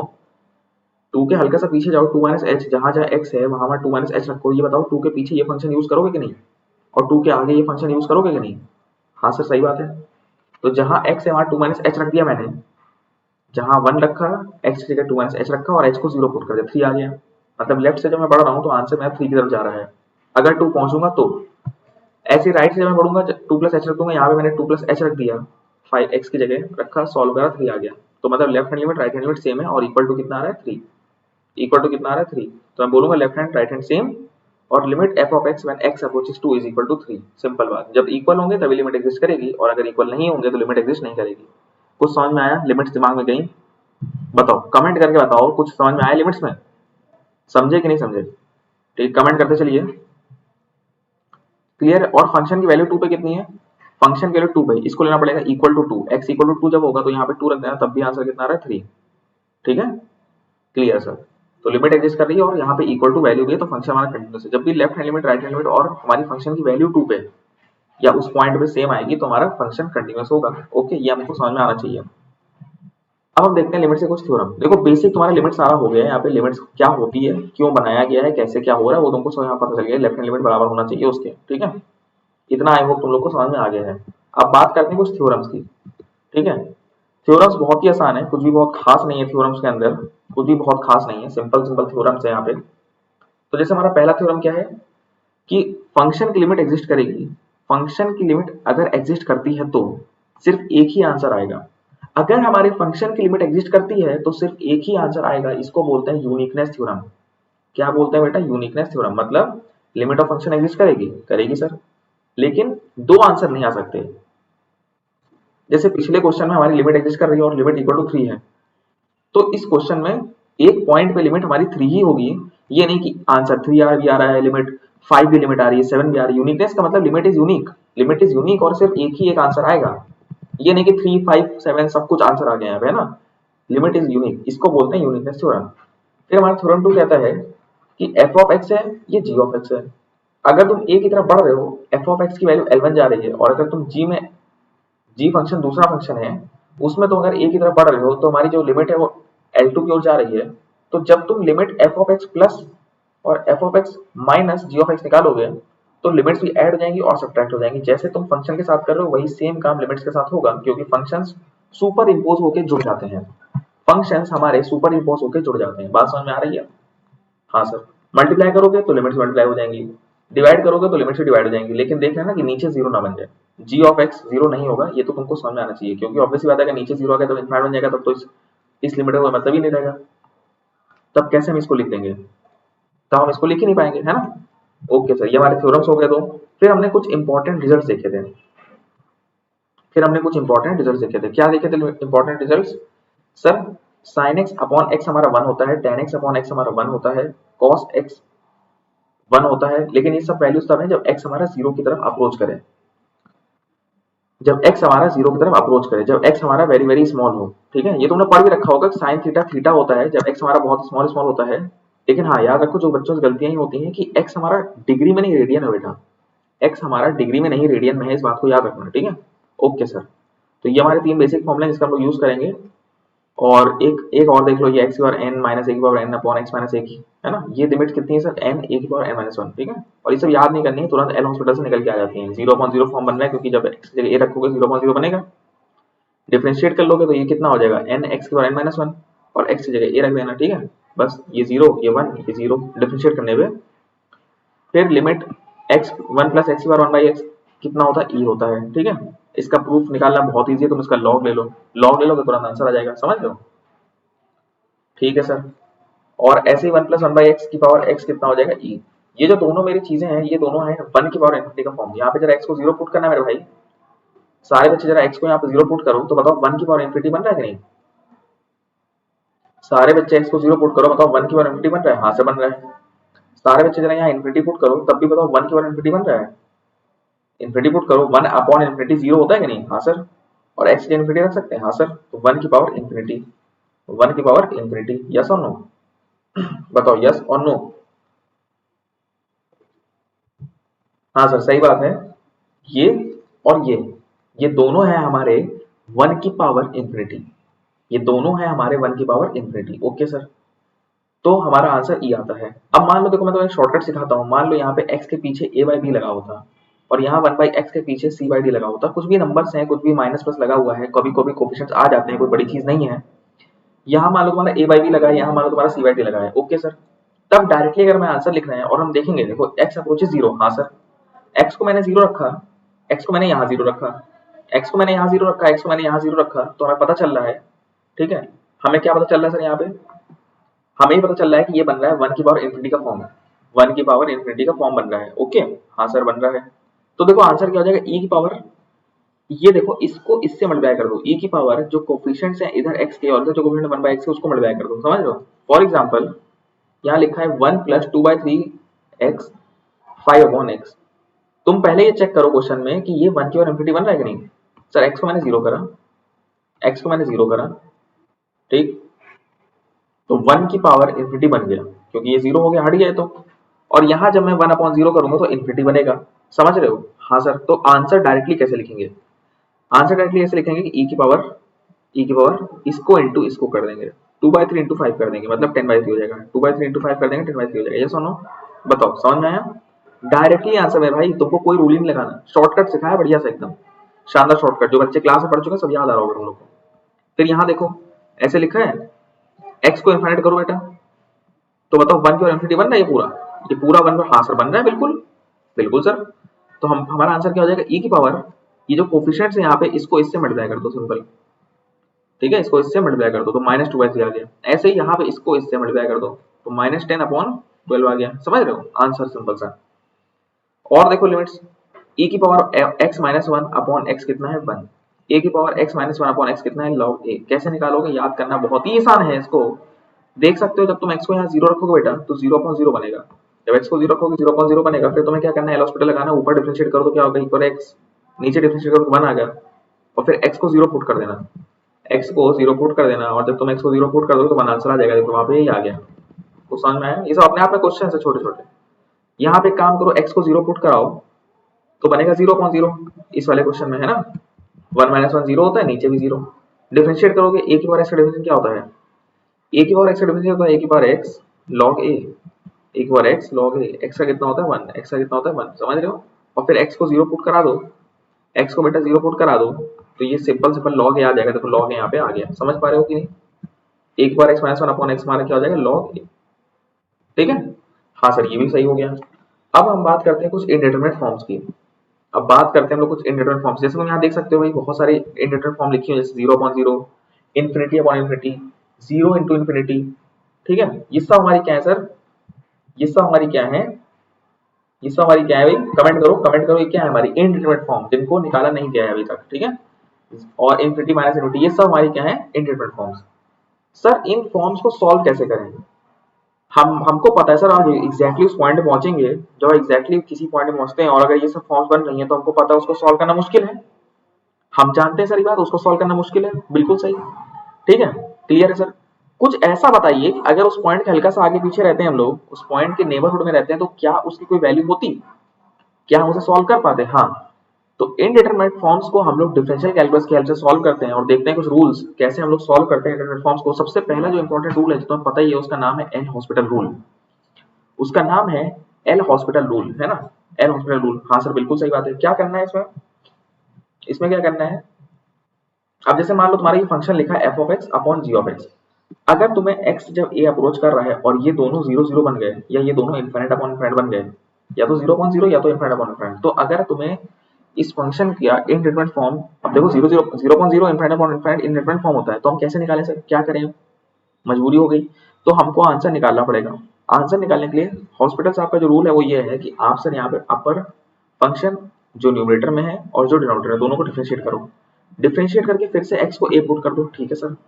तब भी अगर 0/0 या इन्फिनिटी अपॉन इन्फिनिटी बन गया तो फिर से उसको डिफरेंशिएट करो, जब तक 0/0 और इन्फिनिटी अपॉन इन्फिनिटी नहीं बन रहा है तब तक डिफरेंशिएट करते जाओ, और एक दिन ऐसा आएगा जब तुम्हें एक फाइनाइट नंबर मिल जाएगा, वही हो जाएगा इस इनडिटरमिनेट फॉर्म का इवैल्यूएशन, वही हो जाएगा इस इनडिटरमिनेट फॉर्म का इवैल्यूएशन। बात समझ में आ रही है कि नहीं, बात समझ में आ रही है कि नहीं आ रही, बताओ यस और नो, यस और नो, ठीक है।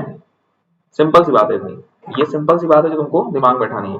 तो कुछ क्वेश्चंस देखते हैं, बड़े इंपॉर्टेंट है ये, तो इनडिटरमिनेट फॉर्म्स के इंपॉर्टेंट क्वेश्चंस देखते हैं हम लोग। अब देखो sin x - x upon x cube, यहाँ पे x टेंड्स टू 0 है, तो x टेंड्स टू 0 तो हम यहाँ पे 0 रख देंगे।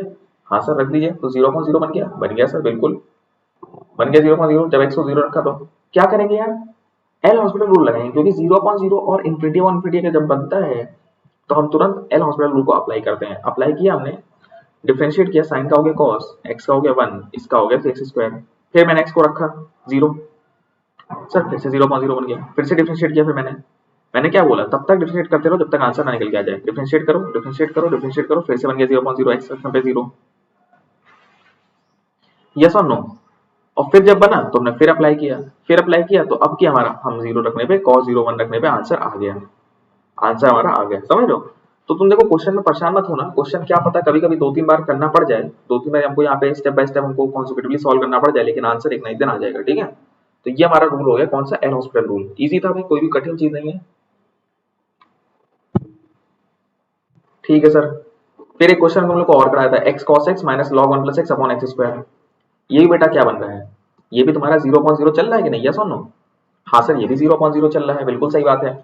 तो यहाँ पे हमारा x टेंड्स टू 0 होगा, x टेंड्स टू 0 होगा, ठीक है। जब हमने x को 0 पुट करा तो 0.0 बना, फिर हमने इसको डिफरेंशिएट किया, प्रोडक्ट रूल लगाया, ठीक है, प्रोडक्ट रूल लगा ही लोगे तुम लोग आराम से, है ना। cos x को लिख दिया, इसको डिफरेंशिएट करा, फिर इसको लिख दिया, cos x को डिफरेंशिएट किया, माइनस साइन, log का क्या हो जाएगा 1/1 प्लस x अपॉन 2x, इस तरह से रखा। फिर हमने सर 0 पुट किया, फिर हमने x टेंड्स टू 0 किया, फिर से सर बन गया 0.0। सर ये तो बड़ी प्रॉब्लम हो गई, फिर से डिफरेंशिएट करो इसको, न्यूमरेटर डिनोमिनेटर। अब की तुम डिफरेंशिएट करोगे तो नीचे आएगा 2 और इधर का ये आ जाएगा, x को 0 रखोगे तो आंसर कितना निकल के आ जाएगा, हाफ, ठीक है। ये हमारा हो गया अगला क्वेश्चन। फिर यहाँ देख लो, एक क्वेश्चन और हमने किया था, यहाँ पे लिखा था ये लिमिट इज इक्वल टू, ये कोई फंक्शन दिया है, थोड़ा टफ क्वेश्चन है, अगर अच्छी चीजें नहीं करेंगे तो फिर हमारा डेवलपमेंट कैसे होगा हम लोग, है ना। तो एक थोड़ा अच्छा क्वेश्चन देखते हैं हम लोग। यहाँ लिखा है sin 2x plus a sin x upon x cube equal to b। b मतलब इसकी लिमिट, मतलब लिमिट x टेंड्स टू 0 एक फाइनाइट नंबर है, b is a finite value, मतलब इसकी लिमिट निकल के आई है सर, सर इसकी लिमिट निकल के आनी है, कुछ भी हो जाए। अब तुम नीचे देख सकते हो यार एक्स क्यूब है, तो एक्स क्यूब को तुम कितनी बार डिफरेंशिएट करोगे नंबर हो जाए। एक्स क्यूब को एक बार डिफरेंशिएट करो 3x स्क्वायर आएगा, इसको डिफरेंशिएट करोगे 6x आएगा, 6x करोगे 6 आएगा, तो 3 बार तो देखो डिफरेंशिएट करना ही करना है, तभी तुमको जाके ये a और b की वैल्यू मिल पाएगी। अब हमने क्या करा, हमको पता है सर 0.0 फॉर्म बनेगा, हमको पता है यार, हमको पता है 0.0 फॉर्म बनेगा, तभी तो उसको 2-4 बार डिफरेंशिएट करेंगे। तो हमने क्या करा, डिफरेंशिएट करना शुरू करा, इसको डिफरेंशिएट किया ये आ गया, इसको किया ये आ गया, और इसको किया ये आ गया। हमको पता है अब भी 0.0 फॉर्म रहनी है, क्योंकि x को जब तुम 0 रखोगे तो नीचे तो 0 बन ही रहा है, और ऊपर 0 रखने में बन रहा है 2 प्लस a, और ये भी 0.0 है, तभी आगे जा पाओगे, ये भी 0.0 होनी है, ठीक है। तो हमको पता है जब 0.0 हो रही थी, ये भी हमारा 0 है, जब ये 0 है तो a की वैल्यू -2 आ गई, यहाँ से हमको मिल गया, a की वैल्यू मिल गई सर, मजा आ गया सर, a की वैल्यू मिल गई। अब एक काम करो, a की वैल्यू को रख दो -2, यहाँ पे रख दो, a की वैल्यू को रख दो यहाँ पे, फिर अब डिफरेंशिएट करो, क्योंकि 0.0 बन रहा था, फिर डिफरेंशिएट किया, फिर करा तो ये आ गया, और a की जगह -2 था, समझ लो, और cos x का क्या हो जाएगा माइनस साइन, तो माइनस माइनस प्लस हो जाएगा, ये आ गया। अब तुमको पता है ये भी 0.0 बनेगा, रख के देख लो ना, इसमें रख के देख लो, रख लो 0.0, हाँ सर बन रहा है, फिर डिफरेंशिएट किया, ये आ गया हमारा, और अब की हमारा आंसर निकल के आ गया कितना, -1, और -1 ही हमारी इस फंक्शन की लिमिट है, -1 ही हमारी इस फंक्शन की लिमिट है कि जब आप x पे जाएंगे, 0 पे जाएंगे, देखो 0 पे एग्जैक्ट मत जाना है, 0 पे एग्जैक्ट जाओगे मेरे भाई तो इंडिटरमिनेट हो जाएगा, 0 पे एग्जैक्ट जाओगे क्योंकि 0.0 इनफिनिटी इनकी कोई वैल्यू नहीं है। तो हमें क्या करना है, इनके हल्का सा पीछे रहना है, तभी मैंने देखो यहाँ लिमिट लगाया हुआ है, हल्का सा पीछे हल्का सा आगे, तभी मैंने यहाँ पे लिमिट लगाया x टेंड्स टू 0, कुछ समझ में आया। और जो आंसर निकल के आया है वही तो हमारी लिमिट है, वही तो लिमिट है, जैसे ही तुम x के पास पहुंचोगे, वही हमारी लिमिट है, जैसे ही तुम x के पास पहुंचोगे, यस और नो, बिल्कुल सही बात है सर। तो b हमारा हो गया -1, b हमारा हो गया -1। तो इस तरह से हमने a और b की वैल्यू पता लगा ली, सिंपल सा एल हॉस्पिटल रूल की मदद से, और थोड़े से दिमाग से, थोड़े से दिमाग के साथ। समझ पा रहे हो, क्लियर हुआ क्वेश्चन, बताओ क्वेश्चन क्लियर हुआ, थम्स अप करो भाई, ये बढ़िया क्वेश्चन है, इस तरह क्वेश्चन और मिल सकते हैं, क्योंकि गेट में यही सब आता है, कांस्टेंट की वैल्यू निकालो, उसको फिल करो, numerical answer type, MSQ MCQ यही सब आता है भाई, है ना। चलो सर आगे बढ़ते हैं हम लोग। अब जैसे ये क्वेश्चन लिखा हुआ है, ये एग्जांपल देखो, ठीक है, इस तरह से लिखा हुआ है, ठीक है। अब तुमने x को रखा है यहाँ पे, तो 1 - 1 0.0 फिर बन गया, फिर डिफरेंशिएट किया, एल स्क्वायर लगाया, अपर फंक्शन का डिफरेंशिएशन किया, न्यूमरेटर का, फिर डिनोमिनेटर का किया, और तुमने x को रखा, आंसर आ गया 1। मतलब सिंपल सी बात, एल हॉस्पिटल सीख गए कि नहीं सर, सीख गए हैं, बहुत अच्छा समझ में आया, कहीं कोई दिक्कत नहीं है। आप कुछ ट्रिक्स देखते हैं, देखो लिमिट्स काफी बड़ा चैप्टर है, काफी सारे क्वेश्चंस आते हैं, मैंने स्पेशल क्लास में बहुत सारे क्वेश्चंस कराए हैं, और जिन बच्चों को स्पेशल क्लास में लिमिट्स के अच्छे क्वेश्चन देखने हो वो सब मुझे फॉलो कर सकते हैं, ठीक है।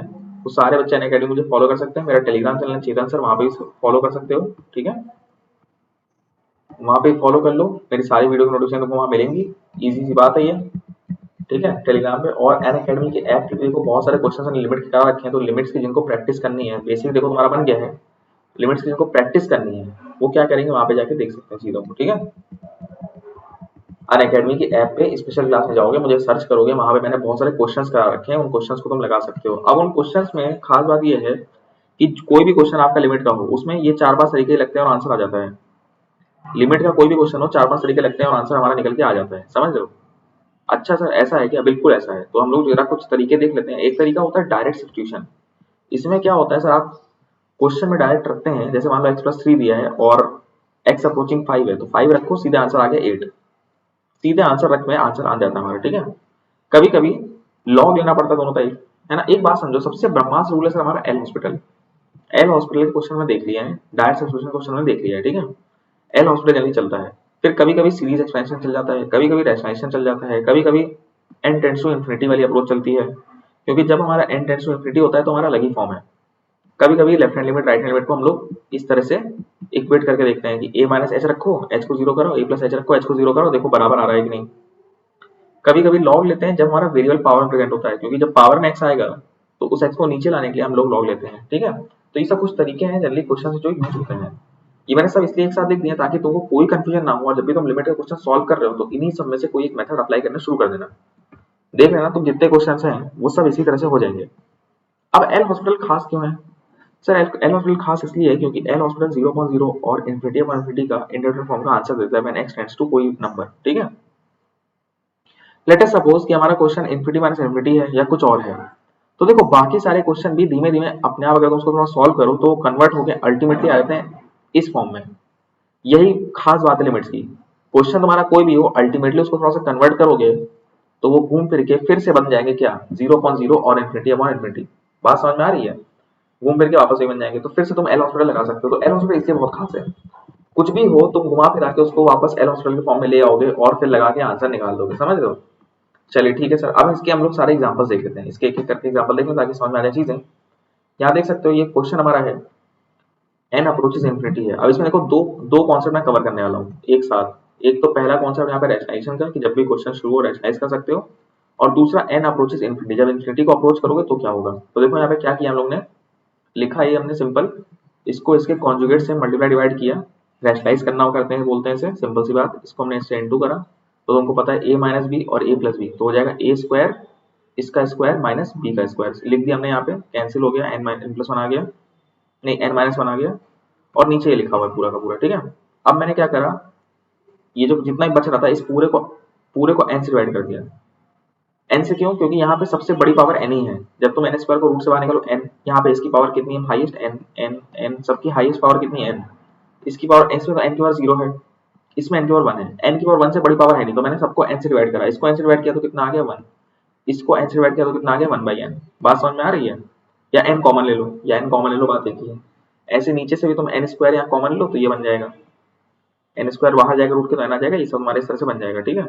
अब क्योंकि n इन्फिनिटी, देखो अब क्योंकि n इन्फिनिटी को अप्रोच कर रहा है तो 1 अपॉन इन्फिनिटी 0 होगा कि नहीं, ये टर्म 0 होगा कि नहीं, ये टर्म 0 होगा, ये टर्म 0 होगा। सर यही तो बात है, यही बात है, यही तुमको सीखना है बेटा। सीखना क्या है, ये जो तुम लास्ट मेथड यहाँ देख रहे हो, जब n अप्रोच इन्फिनिटी को करेगा, जब n या x मान लो भाई, x मान लो, कोई दिक्कत थोड़ी है, जब हमारा n या x इन्फिनिटी को अप्रोच करेगा तो हम उसको रिड्यूस करेंगे तुरंत 1/n के फॉर्म में।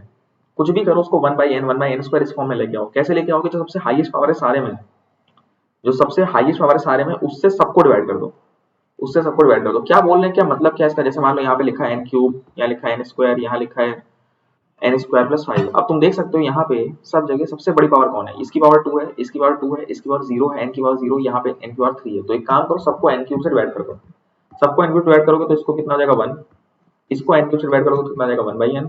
समझ पा रहे हो कि नहीं? इसको n क्यूब से डिवाइड करोगे तो कितना आएगा 1/n, और इसको n क्यूब डिवाइड करोगे कितना आएगा 5/n क्यूब। अब जब n की जगह इन्फिनिटी रखोगे तो ये 0 बन जाएगा अंडा, ये भी 0 बन जाएगा अंडा, ये भी 0 बन जाएगा अंडा। आंसर कितना आ गया 1, बस हो गया। देखो आंसर कितना आ गया, कितना आ गया 1। तो जब भी तुम्हारी लिमिट अप्रोच कर रही है बेटा किधर, इन्फिनिटी की ओर, जब भी तुम्हारी लिमिट अप्रोच कर रही है इन्फिनिटी की ओर तो क्या करोगे, जब भी तुम्हारी लिमिट अप्रोच करे इन्फिनिटी की ओर तो क्या करोगे, क्या करोगे, हमेशा सबसे बड़ी पावर से डिवाइड कर देना, तुरंत आंसर मिल जाएगा। यही अप्रोच हमारी। और हमेशा ऐसा करने से फायदा क्या होता है सर?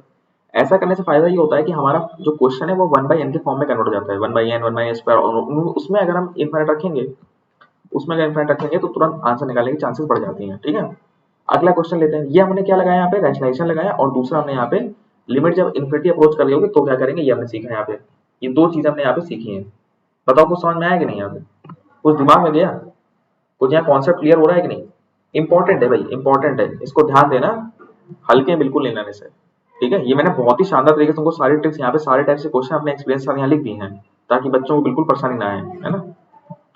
अच्छा सर ये अगला क्वेश्चन है, इसमें मैं तुम्हें एक्सप्लेन करने वाला हूँ सीरीज एक्सपेंशन से कैसे मदद मिलती है। देखो यहाँ पे x अप्रोचेस 0 है, नीचे ऐसा क्वेश्चन लिखा हुआ है। अब e की पावर x को तुमने एक्सपेंड कर दिया, फॉर्मूला तुमने बनाना सीखा है, आज ही हमने पढ़ा टेलर सीरीज मैक्लॉरिन सीरीज, पूरा हम पीछे से पढ़ते हुए चले आ रहे हैं। ये हमने पूरा पूरा लिख दिया, ये लिख दिया। आगे ये लिखा हुआ है, ये 3 टर्म और ये 3 टर्म कैंसिल हो गए कि नहीं, बचा ये सब। नीचे एक्स क्यूब चल रहा है, तो अब सबको एक्स क्यूब से डिवाइड करो। अब इसको इसको इसके बाद वाले को सबको एक्स क्यूब से डिवाइड करो। ठीक है सर, इसको जब मैं एक्स क्यूब से डिवाइड करूंगा तो बनेगा 1/3 फैक्टोरियल। इसको डिवाइड करेंगे तो एक एक्स बचेगा। अगले वाले 5 को डिवाइड करेंगे तो एक्स क्यूब से तो एक्स स्क्वायर बचेगा। यस और नो? इस तरह से बचता चलेगा। हाँ सर, बचता चलेगा। तो अब एक्स को 0 पुट कर दो तो ये सारे 0 हो गए, 1/6 हमारा आंसर आ गया। इजी बात। सीरीज एक्सपेंशन ऐसा नहीं है तुम इसमें एल हॉस्पिटल नहीं लगा सकते। तुम अगर यहाँ पे एल हॉस्पिटल लगाओगे तब भी 0.0 बनेगा, तब भी आंसर आएगा भाई। तब तुम उसको 3 बार डिफरेंट करो तब भी 1/6 आ जाएगा, कोई इसमें अलग चीज नहीं है। लेकिन मैं बता रहा हूँ तुम सीरीज एक्सपेंशन भी लगा सकते हो, कभी कभी तुम सीरीज एक्सपेंशन लगा सकते हो। ऐसा कोई हार्ड एंड फास्ट रूल नहीं है कि तो हमेशा एल हॉस्पिटल लगाओ। ठीक है, फिर अगला क्वेश्चन यहाँ पे देखो, ऐसा लिखा हुआ है पाई4 रखो 0.0 बनेगा। डिफरेंशिएट करा हमने, एल हॉस्पिटल लगाया ये ऐसा आ गया, नीचे एक्स का डिफरेंशिएट 1 हो गया, 5/4 का 0 हो गया, सिंपल में रखा, आंसर आ गया -√2। इजी था। फिर देखो हमारा ये वाला क्वेश्चन आ गया। अच्छा, ये तो हमारा 1 की पावर इन्फिनिटी बन रहा है, ये तो मैं तो पहले ही सिखा चुका हूँ। 1 की पावर इन्फिनिटी बन रहा है तो e की पावर -2 आ जाएगा। ठीक है, यहाँ -1 यहाँ -2 मल्टीप्लाई करो, e की पावर -2। पीछे शॉर्टकट सीख चुके हैं हम लोग। ठीक है, ये क्वेश्चन हमारे गेट में आया हुआ है, तभी मैंने यहाँ पे करवा दिया है। ठीक है, गेट क्वेश्चन है 1 - 1/n 2 की पावर n। पीछे हमने देखा था कि जब हमारा 1 की पावर इन्फिनिटी बनता है इस फॉर्म में होता है, और एक n इधर आता है, एक n इधर आता है। यहाँ पे n है तो वहाँ पे n, यहाँ 1/n है तो वहाँ n होगा, यहाँ पे n होगा तो यहाँ पे 1/n होगा, उल्टा होता है ना। पीछे देखा था ना पूरा, याद आ रहा होगा। हाँ सर, कुछ हमने और क्वेश्चन देखे थे यहाँ पे। अच्छा, यहाँ देखो लॉग वाला क्वेश्चन समझ लेते हैं। यहाँ पे y इज इक्वल टू, अच्छा इसी क्वेश्चन को सर एक्चुअल में सॉल्व कैसे करते हैं, जो आपने ट्रिक तो बता दी थी बढ़िया से हम लोग को, ट्रिक बता दी थी, लेकिन मान लीजिए सर हम ट्रिक भूल गए तब क्या करेंगे। मान लो ट्रिक भूल गए तब क्या करेंगे, तो हम इसी क्वेश्चन में इसको मान लेते हैं y। इसको तुमने पहले मान लिया y, और n को अप्रोच करोगे इन्फिनिटी। इस बात को समझना, n को अप्रोच कराओगे इन्फिनिटी, हमने इसको मान लिया y पूरा का पूरा। क्या करेंगे सर, हम लॉग लेंगे दोनों तरफ। क्या करेंगे सर, हम दोनों तरफ लेंगे लॉग, दोनों तरफ लॉग लेने वाले हैं। ओके सर, चलिए लॉग ले लेते हैं। तो जब मैंने यहाँ लॉग लिया, लॉग y हो गया, यहाँ पे लिया लॉग तो कितना हो गया, पीछे चला जाएगा ये 2n log 1 - n, यहाँ पे हो गया। ठीक है, अब एक काम करो, इस n को नीचे ले जाके 1/n लिख दो, ऐसा लिख दिया करो। लिख दिया, ठीक है सर। अब n को इनफाइनाइट रखो, n को इनफाइनाइट रखोगे कितना हो गया 0, ये कितना हो गया 0, और log 1 कितना होता है 0, तो 0.0 फॉर्म बन गई। फिर हमने क्या लगाया, एल हॉस्पिटल लगाया, इसका डिफरेंशिएशन किया, log s का तो ये हो जाएगा, और -1/n का क्या हो जाएगा, +1/n²। ठीक है, और नीचे इसका क्या हो जाएगा, -1/n², कैंसिल हो गया पूरा का पूरा, माइनस बचा, यहाँ पे लिख दिया, बचा हुआ जितना तो सब लिख दिया, और n को इन्फिनिटी अप्रोच करा दिया, log y की लिमिट मिल जाएगी हमें। n को जब इन्फिनिटी अप्रोच कराएंगे, यहाँ -2 मिल गया, तो log y हमारा -2 आ गया, log y हमारा -2 आ गया। बात समझ में आ रही है? हाँ सर, log y हमारा -2 आ गया। ओके सर, कोई दिक्कत नहीं। और y का फॉर्मूला क्या हो जाएगा, e की पावर -2। भाई log y की लिमिट कितनी हो गई जब n इन्फिनिटी अप्रोच कर रहा है, -2। तो बताओ y कितना होगा यार, सॉल्व तो y कर रहे थे ना, सॉल्व तो y कर रहे थे, तो y कितना हो जाएगा, e की पावर -2। समझ गए? हाँ सर, समझ में आ गया। और हमारी y की लिमिट हो गई e की पावर -2, जो आप पहले ही बता रहे थे। यहाँ पे सीधे सीधे हम वैसे भी निकाल सकते थे, माइनस उनको 2 से इंटू करके, तब भी आंसर आ गया था। बाकी तुम पूरा सॉल्व करना सीखे हो, जब भी तुम्हारा वेरिएबल पावर में होगा, जब भी वेरिएबल तुम्हारा इंडेक्स पावर में होंगे, ऊपर होंगे, तो तुम तुरंत क्या करना, लॉग ले लिया करना। तो यही मैंने तुम्हें सारे टाइप के क्वेश्चंस कवर करा दिए यहाँ पे, ये सारे और ये सारे। आई होप तुमको लिमिट्स अच्छे से समझ में आ गई, यहाँ पे लिमिट्स तुमको अच्छे से समझ में आ गई। ठीक है, कोई दिक्कत हो यहाँ पे, कोई दिक्कत कंफ्यूजन, कुछ क्वेश्चन देख लो। और हमारा कौन ये लिखा हुआ है ना, इसको तुमने सॉल्व किया। अब देखो ऐसे तो ये तुम्हारा इनफाइनाइट माइनस इनफाइनाइट बन रहा है, क्योंकि जब ये है ना तुम्हारा इनफाइनाइट लगभग वैसा बन रहा है, समझ नहीं आ रहा क्या करें इसमें। तो हमने क्या करा, इसको डिफरेंशिएट करा, फॉर्मूला एडजस्ट किया, फॉर्मूला चेंज का, रिड्यूस करा, ये फॉर्मूले लगाए हमने, और अल्टीमेटली tan x/2 आ गया, x को हमने इनफाइनाइट रख दिया, तो tan इनफिनिटी होता है। ठीक है, इसको सॉल्व किया, लिमिट देखो, यहाँ हाईएस्ट पावर क्या है, x³ है। बोला था जब लिमिट हमारी x टेंड्स टू इनफाइनाइट चला करे और हाईएस्ट पावर x³ है, तो हाईएस्ट पावर x³ से डिवाइड कर दिया करो, डिवाइड कर दिया, 1 आ गया। इसको x डिवाइड किया, ये आ गया, इसको x डिवाइड किया, ये आ गया, इसको डिवाइड किया, ये आ गया। ठीक है, तो 1 को हमने 1 रख दिया। cos में कुछ भी रखोगे तो ऑब्वियस सी बात है, cos इनफिनिटी अगर आ रहा है तो cos की वैल्यू तो हमेशा -1 से 1 के बीच में आएगी, और ऐसी sin की वैल्यू तो हमेशा -1 से 1 के बीच में आएगी, कुछ ना कुछ कोई एक फाइनाइट वैल्यू आएगी। तो any finite value upon infinite value, any finite value upon infinite value is equal to 0 होता है। सेम तरीके से ये भी कितना हो जाएगा 0, और 1/x भी कितना हो जाएगा 0। 1 अपॉन इनफिनिटी करो या कुछ फाइनाइट वैल्यू अपॉन इनफाइनाइट करो, तब भी 0 0 आएगा, है ना। तो हमारा 1/0 इनफाइनाइट आंसर आ जाएगा, जो कि बी ऑप्शन यहाँ पे सही है। ये क्वेश्चन आया इनफिनिटी तो सबको x स्क्वायर डिवाइड कर दो, x स्क्वायर डिवाइड करा, ऐसा बन गया, ऐसा बन गया, तो आंसर हमारा सीधे 5/2 आ गया, जब हमने x को इनफिनिटी रखा। समझ में आया? इजी है यार, इजी क्वेश्चंस, यहाँ देखो हाईएस्ट पावर कितनी है, एक्स स्क्वायर, तो सबको एक्स स्क्वायर डिवाइड कर दो, इसको करा, इसको करा, इसको करा, इसको करा, इसको करा, ऐसा कन्वर्ट हो गया। फिर एक्स को हमने इनफाइनाइट रखा, ये भी जीरो, ये भी जीरो, ये भी जीरो, ये भी जीरो, आंसर कितना है 0.1 मतलब zero. Simple, pi by 2 zero, इस तरह से तुम आंसर निकाल सकते हो तुरंत। समझ में? फिर देखो लिमिट्स हमारा हो गया। अब हम बात करते हैं कॉन्टिन्यूटी की और डिफरेंशिएबिलिटी की।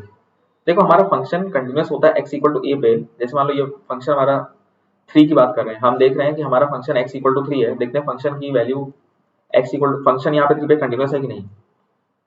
तुम देख सकते हो 3 पे वैल्यू डिफाइंड नहीं है, इस फंक्शन में 3 पे वैल्यू डिफाइंड नहीं है, तो हम क्या बोलेंगे कि लेफ्ट हैंड से आए थे तो आंसर 10 की ओर जा रहा था, राइट हैंड से आए थे आंसर 10 की ओर जा रहा था। ठीक है, तो लिमिट तो एग्जिस्ट करेगी, लिमिट तो एग्जिस्ट करेगी, लेकिन फंक्शन कंटिन्यूअस नहीं है क्योंकि 3 पे वैल्यू डिफाइंड नहीं है। अगर तुम्हें इसको कंटिन्यूअस करना है तो काम करो, एक काम करो, यहाँ पे इसको 3 पे बोल दो 10, ताकि लेफ्ट हैंड लिमिट भी 10 हो, राइट हैंड लिमिट भी 10 हो, और उस वैल्यू, उस फंक्शन में वैल्यू भी क्या हो 10 हो, उस फंक्शन में वैल्यू भी क्या हो 10 हो। बात समझ में आ रही है? बिल्कुल, लिमिट तुमको निकालना सीख चुके हो।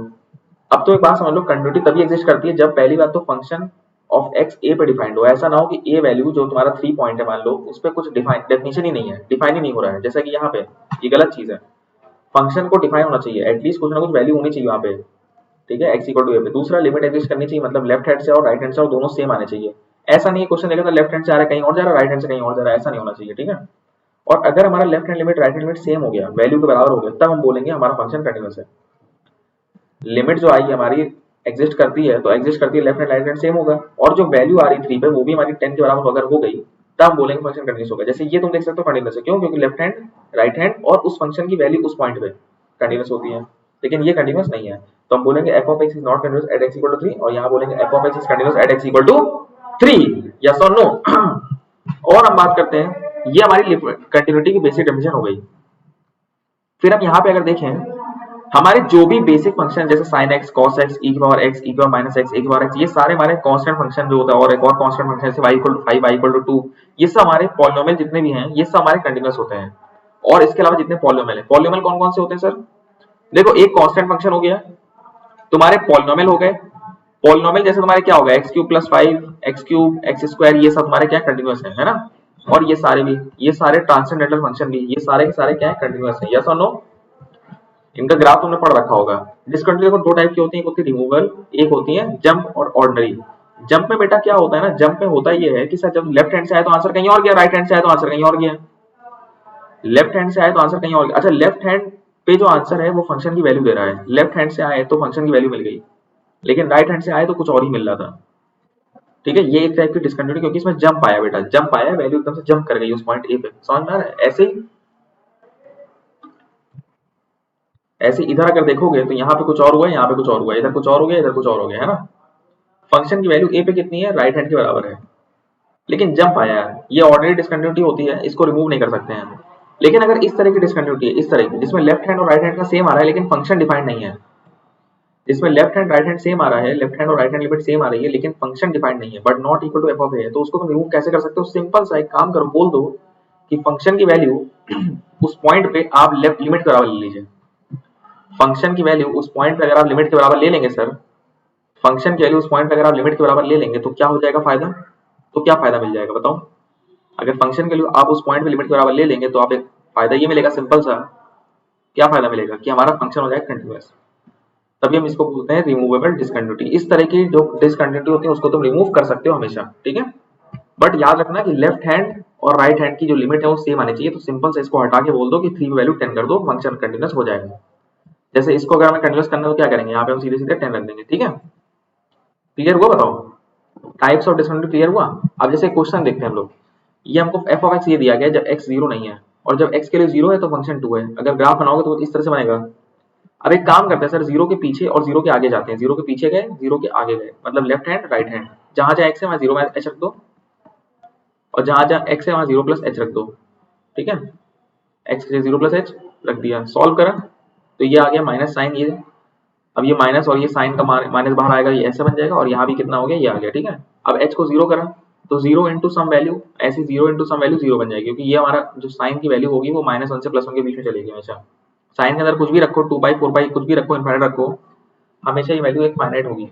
ठीक है, तो ये कितना हो गया, 0 और 0, कितना हो गया, 0 और 0। यहाँ पे हम देख सकते हैं, क्या देख सकते हैं सर, यहाँ ये देख पा रहे हैं कि लेफ्ट हैंड लिमिट और राइट हैंड लिमिट सेम आ रही है। यहाँ पे हम ये ऑब्जर्व कर पा रहे हैं कि लेफ्ट हैंड लिमिट और राइट हैंड लिमिट सेम आ रही है, मतलब लिमिट एग्जिस्ट करती है, लेकिन और जीरो आ रही है। तो इधर से गए तो जीरो की तरफ जा रहे हैं, इधर से जा रहे हैं तो भी जीरो की तरफ जा रहे हैं, लेकिन x इक्वल टू जीरो पे 2 वैल्यू दे रहे हैं, x इक्वल टू जीरो पे 2 वैल्यू दे रहे हैं। तो बताओ डिसकंटिन्यूअस है? हाँ डिसकंटिन्यूअस है, इसका मतलब डिसकंटिन्यूअस है। अब क्योंकि सर हमारा दोनों तरफ से आंसर सेम आ रहा है, क्योंकि दोनों तरफ से आंसर हमारा सेम आ रहा है सर, तो इसलिए कोई प्रॉब्लम की बात नहीं है। दोनों तरफ से आंसर सेम आ रहा है इसलिए कोई प्रॉब्लम की बात नहीं है, ठीक है। इसलिए हम क्या कर सकते हैं, अगर हम यहाँ पे एक छोटा सा चेंज करें, यहाँ पे 2 हटा के 0 लिख दें, तो ये तुरंत ये पॉइंट हमारे यहाँ पे आ जाएगा और फंक्शन कंटिन्यूअस हो जाएगा। तो ये हमारी डिसकंटिन्यूटी कैसी है? Removable. Left hand right hand same आया इसलिए हम इसको रिमूव कर सकते हैं, इसलिए इसको रिमूव करते हैं जब भी चाहें, जब भी चाहें तब रिमूव हो जाएगा। यस और नो? अभी फिलहाल नहीं, अभी ये कंटिन्यूअस नहीं है, अभी डिसकंटिन्यूअस है, क्योंकि हमारी 0 पे वैल्यू 2 आ रही है, 0 वैल्यू 2 आ रही है। समझ पाए हो कि नहीं? इजी। ऐसे तुम कुछ और क्वेश्चन देख सकते हो, ठीक है, ठीक है, ऐसे तुम कुछ और क्वेश्चन देख सकते हो। जैसे ये क्वेश्चन है, अब तुम इसमें x के पीछे गए, x के आगे गए, इधर आंसर 0 आ रहा था, इधर आंसर इंफिनिटी आ रहा था, रख तो लोगे, ये सब पुट तो कर ही लोगे, है ना। तो हम बोलेंगे यहाँ पे लिमिट डज नॉट एग्जिस्ट। लेकिन ये जो हमारी डिसकंटिन्यूटी ये नॉट रिमूवेबल है, ये जंप डिसकंटिन्यूटी है, जंप डिसकंटिन्यूटी, जंप आ गया यहाँ पे। क्या आ गया बेटा? जंप आ गया। समझ में आ रही बात? यहाँ पे क्या आ गया है? जंप आ गया है, ठीक है। तो इसको कर दो इग्नोर, इसको कर दो इग्नोर, इसको रिमूव नहीं कर सकते। हम बोलेंगे यहाँ पे limit does not exist, simple limit he exist नहीं कर रही, तो कंटिन्यूटी कहां से होगी? भाई बात समझ लो, कंटिन्यूटी लाने के लिए तुमको लिमिट तो एग्जिस्ट करानी करानी है। हमने आज ही बात करी है कंटिन्यूटी में, हमने आज ही बात करी कंटिन्यूटी में कि हमारी लिमिट तो एग्जिस्ट करनी चाहिए, लेफ्ट हैंड लिमिट और राइट हैंड लिमिट हमारी सेम होनी चाहिए। यस और नो? हमारी left hand limit right hand limit same होनी चाहिए, और हमारी जो फंक्शन की वैल्यू है उस पॉइंट पे वो भी हमारी इक्वल होनी चाहिए। Left hand right hand limit same होनी चाहिए और फंक्शन की जो वैल्यू है उस पॉइंट पे वही होनी चाहिए। यही हमने बात की थी। जब लिमिट ही एग्जिस्ट नहीं कर रही, जब लिमिट ही एग्जिस्ट नहीं कर रही, तो कंटिन्यूटी की बात ही खत्म हो गई, ठीक है। क्योंकि लेफ्ट हैंड राइट हैंड से आंसर अगर अलग अलग जाएगा तो कोई मतलब ही नहीं है, फिर कोई मतलब ही नहीं है, ठीक है। Okay sir. और इस तरह से हमने कुछ और एग्जांपल्स देखे थे, ये सब तुम लोग देख लेना। ये पीडीएफ तुमको कहां मिलेगा? टेलीग्राम चैनल में सब पढ़ा हुआ है, तुम देख सकते हो वहां पे, ठीक है। अब बात करते हैं कंटिन्यूटी के बाद हम बात करते हैं डिफरेंशिएबिलिटी की, डिफरेंशिएबिलिटी की बात करते हैं, ठीक है। डिफरेंशिएबिलिटी का मतलब होता है डेरिवेटिव, मतलब स्लोप एट दैट पॉइंट। अब मान लो हमारा ए पॉइंट है, ए के पीछे a माइनस एच है, ए के आगे a प्लस एच है। अब तुम इन दोनों पॉइंट को जोड़ के स्लोप निकाल सकते हो। बताओ, इन दोनों पॉइंट को जोड़ के स्लोप निकाल सकते हो? हाँ, ए पे a और a प्लस एच, जैसे a पे वैल्यू फंक्शन की f ऑफ a है और a प्लस एच पे फंक्शन की value f of a plus H है। a पे f ऑफ a और a प्लस एच पे f of a plus H, ये हमारे दो पॉइंट हैं, इनको हमने ऐसे जोड़ दिया सर, इसकी स्लोप निकाल लेंगे। हाँ सर, कैसे निकलेगी slope? f of a plus h minus f of a upon a plus h minus a, f of a plus h minus f of a upon a plus h minus a अगर करोगे मेरे भाई तो a से a cancel हो जाएगा और ये हमें मिल जाएगी स्लोप। इन दोनों पॉइंट को जोड़ने की स्लोप मिल जाएगी। स्लोप का मतलब होता है डेरिवेटिव, डेरिवेटिव का मतलब होता है डिफरेंशिएबिलिटी चेक कर रहे हैं हम लोग यहाँ पे, ठीक है। तो इन दोनों, उस पॉइंट के जस्ट आगे एक पॉइंट लेके स्लोप बनाओ और उस पॉइंट के जस्ट पीछे एक पॉइंट लेके स्लोप बनाओ। इसकी स्लोप को बोलते हैं राइट हैंड डेरिवेटिव क्योंकि आगे हो, और पीछे वाली पॉइंट की स्लोप को बोलते हैं लेफ्ट हैंड डेरिवेटिव क्योंकि पीछे हो। तो इसको हमने माइनस करके लिख दिया। और यार ये बताओ, स्लोप तो निकाल लेते हो दो पॉइंट को जोड़ के, y2 minus y1 upon x2 minus x1 करोगे तो तुमको यहाँ पे स्लोप मिल जाएगी। यस और नो? ये हमारा हो गया राइट हैंड डेरिवेटिव, ये हमारा हो गया लेफ्ट हैंड डेरिवेटिव। यस और नो? हम बोलते हैं हमारा फंक्शन ऑफ x डिफरेंशिएबल तभी है जब राइट हैंड डेरिवेटिव और left hand derivative slope equal है, तभी हम डिफरेंशिएबल बोलते हैं। जैसे लिमिट में था left hand limit right hand limit same है, वैसे यहाँ पे भी है, ठीक है। तो स्लोप हमारी कंटीन्यूअस होनी चाहिए। इसके आगे जो स्लोप की टेंजेंट जो आएगी यहाँ पे, उसकी जो वैल्यू होगी और यहाँ पे जो वैल्यू होगी वो स्लोप की वैल्यू सेम होनी चाहिए। ऐसा ना हो कि इसके पीछे स्लोप की वैल्यू कुछ और है, इसके आगे स्लोप की वैल्यू कुछ और है। स्लोप की कंटिन्यूटी को बोलते हैं डिफरेंशिएबिलिटी, स्लोप की कंटिन्यूटी को बोलते हैं डिफरेंशिएबिलिटी। बताओ कुछ समझ में आ रहा है? स्लोप की कंटिन्यूटी को क्या बोलते हैं बेटा? डिफरेंशिएबिलिटी। इस पॉइंट को समझना, स्लोप अगर कंटिन्यूअस है तो हम बोलेंगे डिफरेंशिएबल, ठीक है। मतलब पॉइंट के जस्ट पीछे और पॉइंट के जस्ट आगे स्लोप की वैल्यू सेम होनी चाहिए, ठीक है। अगर स्लोप अलग अलग होगी तो हमारा डिफरेंशिएबल नहीं होगा। फॉर एग्जांपल जैसे मान लो मॉड x होता है, तुमको पता है मॉड x को हम लोग लिखते हैं x जब x 0 से बड़ा होता है, मॉड x लिखते हैं माइनस x जब x हमारा 0 से कम होता है, और x की वैल्यू 0 होती है जब तुम 0 रखोगे। यहाँ 0 रखोगे 0, अरे भाई तुम 5 रखोगे 5 मिल जाएगा, माइनस 5 रखोगे तो तब भी 5 मिलेगा। तो माइनस 5 अगर तुमने यहाँ रखा तो माइनस 5 अपने आप प्लस 5 हो जाएगा कि नहीं? सही बात है सर। प्लॉट करिए इसको, तो y इक्वल टू एक्स ये हमारा हो गया, y equal to minus x ये हो गया। जब x 0 के ज्यादा है तो हमारा ये लाइन मिली, जब x 0 से कम है तो ये लाइन मिली। इसकी स्लोप बेटा बताओ कितनी यार? इसकी स्लोप +1 है, इसकी स्लोप -1 है। स्लोप तो निकाल लोगे, y इक्वल टू एक्स की ये हो गई 1 और y equal to minus x की -1 हो गई। यस और नो बताओ? और स्लोप निकालने तरीका भी है ना हमारे पास, हमने क्या पढ़ा अभी? हमको 0 पे चेक करनी है डिफरेंशिएबिलिटी। हम देख रहे हैं मॉड x क्या 0 पे कंटीन्यूअस है? कंटीन्यूअस दिख ही रहा है सर, आराम से कंटीन्यूअस है, दिख ही रहा है हमको, ठीक है। क्यों? क्योंकि जीरो के हल्का आगे गए तब भी वैल्यू जीरो आ रही है, जीरो के हल्का पीछे गए तब भी वैल्यू लगभग लगभग जीरो की तरफ आ रही है, और जीरो पे वैल्यू जीरो है। तो जब left hand limit, right hand limit और फंक्शन की वैल्यू जीरो पे जीरो है तो ऑब्वियसली फंक्शन हमारा कंटिन्यूअस और लिमिट भी एग्जिस्ट कर रही है। ऑब्वियसली फंक्शन हमारा कंटिन्यूअस और लिमिट एग्जिस्ट कर रही है। बताओ समझ में आया ये सर? अब तुमने डिफरेंशियबिलिटी चेक करा, डिफरेंशियबिलिटी जब तुमने चेक करा तो right hand derivative left hand derivative को देखा।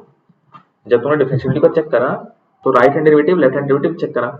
Zero plus H zero, zero plus H zero, रख दिया यहाँ पे। ठीक है, तो जीरो प्लस एच में हल्का सा आगे जाओगे तो यहाँ पे एक्स आएगा, एच आएगा, मतलब सिंपल सा एच अपॉन एच कितना हो जाएगा 1। और जब तुम हल्का सा पीछे जाओगे तो यहाँ पे माइनस एच आ जाएगा, तो माइनस एच का मॉड ले लोगे तो एच हो जाएगा, माइनस एच का मॉड ले लोगे तो एच हो जाएगा। समझ रहे हो?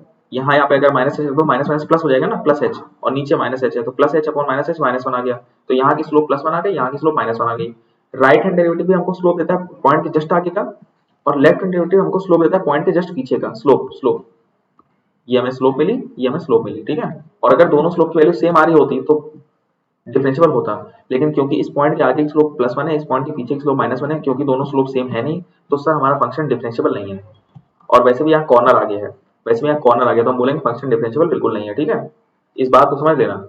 जहाँ कॉर्नर आ गया, जहाँ कॉर्नर आ गया वहाँ पे बहुत सारी स्लोप्स पॉसिबल है, टेंजेंट बन जाता है, कोना आ गया यहाँ पे, वर्टेक्स है ना, तो इस पॉइंट पे कभी भी हमारी डिफरेंशिएबिलिटी एग्जिस्ट नहीं करती, कहीं भी टेंजेंट एग्जिस्ट नहीं कर पाएगी। ठीक है, तो ये हमारा फंक्शन डिफरेंशिएबल नहीं है at x equal to zero, continuous है लेकिन सर। तो यहाँ जब देखना, हमको एक बात समझ में आ गई सर कि अगर फंक्शन कंटिन्यूअस है तो डिफरेंशिएबल हो भी सकता है, नहीं भी हो सकता है। ठीक है, अगर हमारा फंक्शन कंटिन्यूअस है तो डिफरेंशिएबल हो भी सकता है, नहीं भी हो सकता है। ठीक है, तो कंटिन्यूअस देखो दो चीजें हैं, डिफरेंशिएबल तब होगा जब कॉर्नर वगैरह ना है। अब जैसे यहाँ पे कंटिन्यूअस था लेकिन कॉर्नर आ गया, कॉर्नर आने की वजह से, कॉर्नर आने की वजह से ये नॉट डिफरेंशिएबल हो गया, जैसे मॉड एक्स हमने पढ़ा। अब मान लो कोई नॉर्मल कर्व होता और उस पर हम अगर बात करते हो किसी एक पॉइंट पे, तो उसके पीछे और आगे की स्लोप क्या होती? पॉइंट के जस्ट पीछे लेफ्ट हैंड डेरिवेटिव और पॉइंट के जस्ट आगे राइट हैंड डेरिवेटिव, उसकी स्लोप क्या रहती है? सेम रहती है भाई, सेम रहती। तो ऑब्वियसली जो अगर हमारा जनरल कंटीन्यूअस फंक्शन है तो वो डिफरेंशिएबल होगा। ठीक है, डिफरेंशिएबल होगा, बात समझ में आ रही है? और अगर हमारा फंक्शन, ठीक है, अगर हमारा फंक्शन यहाँ कॉर्नर पे है तो नॉट डिफरेंशिएबल हो जाएगा, कॉर्नर पे नॉट डिफरेंशिएबल हो जाएगा। ठीक है, अच्छा एक और इंपॉर्टेंट, अगर फंक्शन डिफरेंशिएबल है मतलब उसकी स्लोप कंटीन्यूअस है। भाई जब स्लोप कंटीन्यूअस है तो फंक्शन तो कंटीन्यूअस होगा ही होगा। जब स्लोप कंटीन्यूअस है, स्लोप कंटीन्यूअस हो गई, सोचो तो फंक्शन तो कंटीन्यूअस होगा ही, और अगर कंटीन्यूअस है तो लिमिट भी एग्जिस्ट करेगी। डिफरेंशिएबल अगर हो गया बेटा, कभी फंक्शन तुम्हारा डिफरेंशिएबल है मतलब left hand derivative right hand derivative मतलब स्लोप अगर इक्वल है तो फंक्शन कंटीन्यूअस पक्का होना है, ये तो पक्का तय हो चुका है, और लिमिट भी एग्जिस्ट करेगी, ये भी तय हो चुका है। लेकिन अगर कंटीन्यूअस होता है तो मे और मे नॉट भी होता है, फंक्शन हो भी सकता है कंटीन्यूअस वो डिफरेंशिएबल और नहीं भी। ठीक है, लेकिन हाँ डिसकंटीन्यूअस होगा, अगर फंक्शन डिसकंटीन्यूअस है तो पक्का डिफरेंशिएबल की कोई बात ही नहीं होनी है।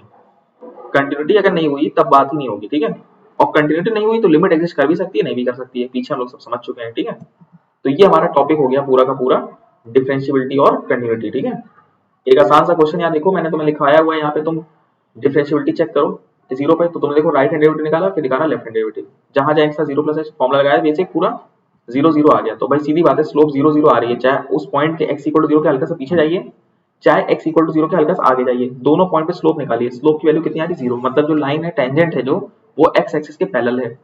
यस और नो? स्लोप आ रही है जीरो हर बार। ठीक है सर, तो लेफ्ट हैंड डेरिवेटिव और राइट हैंड डेरिवेटिव क्या है? सेम, मतलब f of x is differentiable at x equal to 0, f of x is differentiable at x equal to 0। समझ में आई कुछ बात? क्लियर हुआ डिफरेंशिएबल और कंटिन्यूटी? ठीक है, अच्छा क्योंकि फंक्शन डिफरेंशिएबल है तो कंटिन्यूअस तो होगा ही होगा, और कंटिन्यूअस अगर होगा तो लिमिट तो एग्जिस्ट करेगी करेगी। समझ रहे हो? ये पॉइंट समझो यार, लिमिट सबसे पहले आती है, लिमिट के ऊपर आती है कंटिन्यूटी, और कंटिन्यूटी के ऊपर आती है डिफरेंशिएबिलिटी। इसके साथ हमने लिमिट्स को कर लिया है समाप्त, इसके साथ हमने लिमिट्स को कर लिया है समाप्त। बात समझ में आ रही है? अब हम लोग देखते हैं मीन वैल्यू थ्योरम, हम लोग यहाँ पे कवर करते हैं मीन वैल्यू थ्योरम।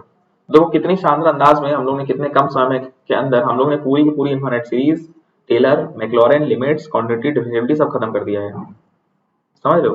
अब चलो हम लोग कवर करते हैं मीन वैल्यू थ्योरम बहुत ही शानदार अंदाज में। तो देखो यार मीन वैल्यू थ्योरम कुछ नहीं है, दो थ्योरम हमारे हैं, एक है रॉल्स थ्योरम, दूसरा है लैग्रेंज थ्योरम। ठीक है, तुम यहाँ पे स्क्रीन में देख पा रहे होगे, और अगर तुमको डिटेल व्यू चाहिए तो तुम पीछे भी देख सकते हो यूट्यूब पे। इसमें क्या होगा सर, हमने दो पॉइंट लिए, एक लिया x इक्वल टू a और एक लिया x इक्वल टू b। ठीक है, ओके सर कोई दिक्कत नहीं, आपने लिया x equal to a, x equal to b। अब आपने इन दोनों पॉइंट को जोड़ के स्लोप बना दी। इन दोनों पॉइंट को जब जोड़ दोगे स्लोप क्या बनेगी? f of b minus f of a upon b minus a, है ना? f of b minus f of a upon b minus a, ये हमारी बनेगी स्लोप। सर ये जो स्लोप है किसी एक पॉइंट पे इसके बीच में ए और बी के बीच में एक ऐसा पॉइंट सी आएगा जहां पे उस सी पे जो स्लोप आएगी टेंजेंट की, ए और बी के बीच में सी एक ऐसा पॉइंट आएगा, उस पॉइंट पे टेंजेंट की जो स्लोप आएगी वो स्लोप इसके पैरेलल होगी, वो स्लोप इस लाइन ज्वाइन करने की स्लोप के पैरेलल होगी। बताओ यस और नो? बिल्कुल, कहीं ना कहीं एक पॉइंट तो आएगा। कभी कभी ऐसा हो सकता है दो पॉइंट आ जाए। जब अगर फंक्शन हमारा टर्न कर जा रहा है तो एक बार यहाँ पे पैरेलल हो गया इसके और एक बार इस पॉइंट पे, तो यहाँ पे C1 C2 दो पॉइंट मिल गए। तो लैग्रेंजे थ्योरम सिंपल है यार, बहुत सिंपल। उसने बोला लैग्रेंजे ने कि अगर हमारा फंक्शन ए से बी के बीच में, ए से बी के बीच में क्लोज इंटरवल में अगर कंटिन्यूअस है और अगर ए से बी के बीच ओपन इंटरवल में डेरिवेबल है, कंटिन्यूअस भी है डेरिवेबल भी है, तो पक्का बीच में एक ऐसा पॉइंट सी आना है, एफ डैश सी आना है, जहां पे F of B minus F of A upon B minus A हो जाए। ये F of B minus F of A upon B minus A क्या है? इनकी इस लाइन को जोड़ने वाली एवरेज स्लोप। और एफ डैश सी क्या है? एफ डैश सी क्या है? उस पॉइंट सी पे उसकी स्लोप। तुम्हें सी फाइंड करना होता है। ये होता है हमारा लैग्रेंजे मीन वैल्यू थ्योरम। मतलब बीच में कोई एक ऐसी वैल्यू है जहां पे स्लोप जो होती है टेंजेंट की, वो हमारे एंड पॉइंट्स को जोड़ने वाली लाइंस की स्लोप के बराबर हो जाती है। ठीक है, सिंपल लैग्रेंजे थ्योरम।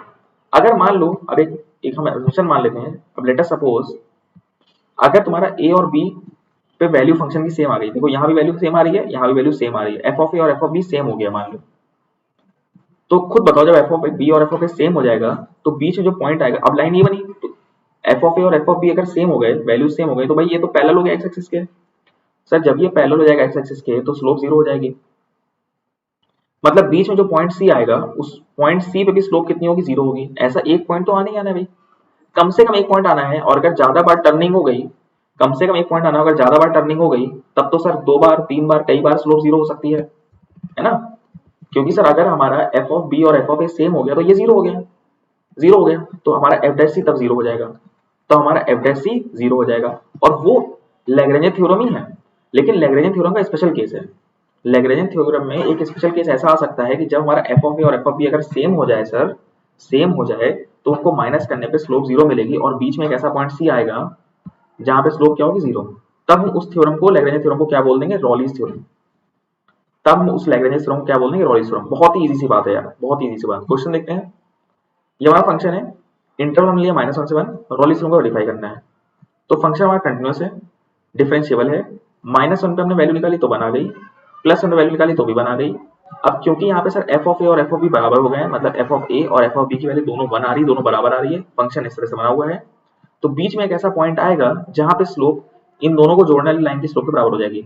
इसकी स्लोप निकालोगे जीरो आएगी, और बीच में एक ऐसा point x equal to zero है जहां पे स्लोप जीरो हो रही है, तो c तुम्हें मिल गया जीरो। और c जो जीरो पॉइंट मिला है वो -1 से 1 के बीच में आ रहा है, तो रॉली थ्योरम वेरीफाइड हो गया। रॉली थ्योरम ने बोला था c एक ऐसा पॉइंट है जो a और b के बीच में होगा जहां पे स्लोप जीरो होगी पक्का, अगर f ऑफ a और f ऑफ b बराबर है तो। अब तुमने इसका डिफरेंशिएशन निकाला, 2x आ गया, 2x आ गया, इक्वल टू जीरो करा, तो x की वैल्यू कितनी आ गई? c, मतलब जीरो। तो जीरो एक पॉइंट ऐसा है जहां पे स्लोप इसके बराबर है, रॉलीज थ्योरम वेरीफाइड हो गया। देखो पॉइंट जो आना चाहिए ना, सी पॉइंट, वो हमेशा बी, ए और बी के बीच में आना चाहिए। जो सी पॉइंट हमारा है वो ए और बी के बीच में ही आना चाहिए, ये बात पक्की है, ये बात श्योर है। फिर तुम अगला अगर क्वेश्चन देखो, यहाँ पे एक अगला क्वेश्चन दिया गया है इस तरह से, इसको तुम अगर मल्टीप्लाई करोगे ऐसा बन जाएगा, लिमिट्स तुमको दी गई 0 से 4, तो तुमने 0 रखा तो वैल्यू -6 निकली, 4 रखा 6 निकल के आया। लैग्रेंज का फॉर्म लगाया, F of B minus F of A upon B minus A is equal to F by C. यहाँ तुमने एफ ऑफ बी रखा -6 सब रख दिया, एफ ऑफ बी रखा, एफ ऑफ ए रख दिया, पूरा रख दिया यहाँ पे, और डिफरेंशिएट कर दो, इस फंक्शन को डिफरेंशिएट करके यहाँ रख दो, 3x² ये सब रख दिया, और यहाँ से सी की वैल्यू निकाल ली, सी की वैल्यू निकाल ली। एक बार प्लस रूट आया, एक बार माइनस रूट आया, दोनों की वैल्यू हमारी 0 4 के बीच में आ रही थी, इसका मतलब एलएमवीटी वेरीफाइड है। दो पॉइंट आ रहे हैं भाई, एक प्लस वाला भी एक माइनस वाला भी, दो पॉइंट आ रहे हैं, इसका मतलब इस तरह से कुछ ग्राफ बन रहा है, कुछ इस तरह से ग्राफ बन रहा है, ए और बी के बीच में फंक्शन दो बार घुमा है, और इसकी स्लोप ने कैसे निकाली? F of B minus F of A upon B minus A करके।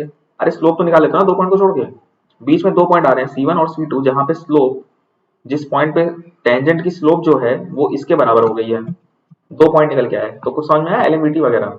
बताओ समझ में आया? अब हम बात करते हैं बेटा, अब बात करते हैं हम लोग बोल्जानो थ्योरम की। बोल्जानो थ्योरम क्या होता है?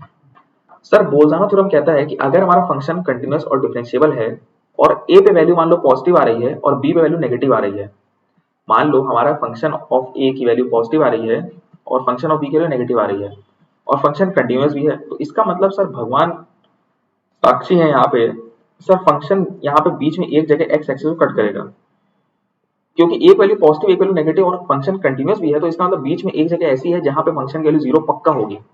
मतलब सर बीच में एक ऐसी वैल्यू सी आ रही है बिटवीन ए एंड बी, जहां पे अगर हम उसको फंक्शन में रख दें तो हमको 0 मिल जाएगा, मतलब रूट हो जाएगा, वो उस फंक्शन का रूट मिल जाएगा। समझ रहे हो? जैसे late us suppose x square plus x plus 5 कुछ हमारा ये फंक्शन है, कुछ ऐसी वैल्यू है ये, समझ रहे हो? मान लो कुछ भी है। अब हमको पता है, अगर मान लो यहाँ पे हमने फॉर एग्जाम्पल, देखो इसकी लिटिल वैल्यू पे मत जाना, लेकिन मान लो हमने x इक्वल टू 2 रखा, x इक्वल टू 2 रखा, वैल्यू मान लो प्लस 10 आ गई। फिर हमने x इक्वल टू 5 रखा, वैल्यू मान लो -6 आ गई। अब तुमको पता है 2 पे वैल्यू अगर +10 है और 5 पे अगर -6 है, तो सीधी सी बात है 2 और 5 के बीच में, 2 और 5 के बीच में ऐसा जरूर होगा, यहाँ पे वैल्यू 10 है, यहाँ पे वैल्यू -6 है, मान लो 3.5 पे ऐसा हो रहा है कि ये 0 हो जा रहा है, बीच में एक जगह 0 होना पक्का है सर, क्योंकि 2 और 5 पे वैल्यू एक पॉजिटिव एक नेगेटिव है, तो बीच में एक ऐसा पॉइंट आएगा जहाँ पे हमारी वैल्यू 0 हो जाएगी, मतलब हमको रूट मिल जाएगा उस इक्वेशन का, उस इक्वेशन का रूट मिल जाएगा। समझ रहे हो? तो कभी भी हमारी कोई फंक्शन जो होती है, जब भी वो x एक्सिस को कट करती है, तो वो रूट कहलाता है, क्योंकि उस x की वैल्यू को अगर रख दोगे तो पूरा फंक्शन 0 हो जाएगा ऑटोमेटिक। इसको बोलते हैं बोल्डानो थ्योरम। बात समझ में आई? फिर लास्ट मीन वैल्यू थ्योरम हमारा कौन सा है? Cauchy mean value theorem. इसमें क्या होता है बेटा, हमारे दो फंक्शन होते हैं f और g। f और g हमारे दो फंक्शन हैं, ठीक है? इस हमने इधर हमने f को फंक्शन को लिखा, इधर हमने g फंक्शन को लिखा, ठीक है? और सिंपल देखो हमने यहाँ पे क्या करा है, फॉर्मूला देखो, वो तो हमको पता ही है, कंटिन्यूटी और डेरिवेटिव तो होनी होनी है, फंक्शन कंटिन्यूअस और डिफरेंशिएबल तो होना ही होना है, ठीक है? तो हमने न्यूमरेटर में पहले लैग्रेंज थ्योरम लगाया f के लिए, और डिनोमिनेटर में हमने लैग्रेंज थ्योरम लगाया x के लिए, g के लिए, सॉरी g के लिए, f के लिए, g के लिए, b minus b minus cancel हो गया, जो बचा उसी को हम बोलते हैं CMVT, मतलब कॉची मीन वैल्यू थ्योरम। लेकिन Cauchy mean value theorem LMVT से अलग कैसे, लैग्रेंज मीन वैल्यू थ्योरम से अलग कैसे? क्योंकि यहाँ पे दो फंक्शन है, एक f का और एक g का, ठीक है? एक f का और एक g का। इसका एग्जांपल देखो समझते हैं, इसका देखो एग्जांपल समझते हैं। ये बेसिक सा एक एग्जांपल ले रहा हूं मैं। Verify Cauchy mean value theorem लिखा है, कह रहा है verify Cauchy mean value theorem if एक हमारा एक्स स्क्वायर है, एक हमारा एक्स क्यूब है, एक हमारा एक्स स्क्वायर है, एक हमारा एक्स क्यूब है, इसको फंक्शन ऑफ एक्स मान लो, इसको जी ऑफ एक्स मान लो, रेंज दी गई 1 से 2, फॉर्मूला तुमने लगा दिया f of B minus F of A upon g of B minus ji of a is equal to f dash c upon g dash c. Simple लग गया फॉर्मूला?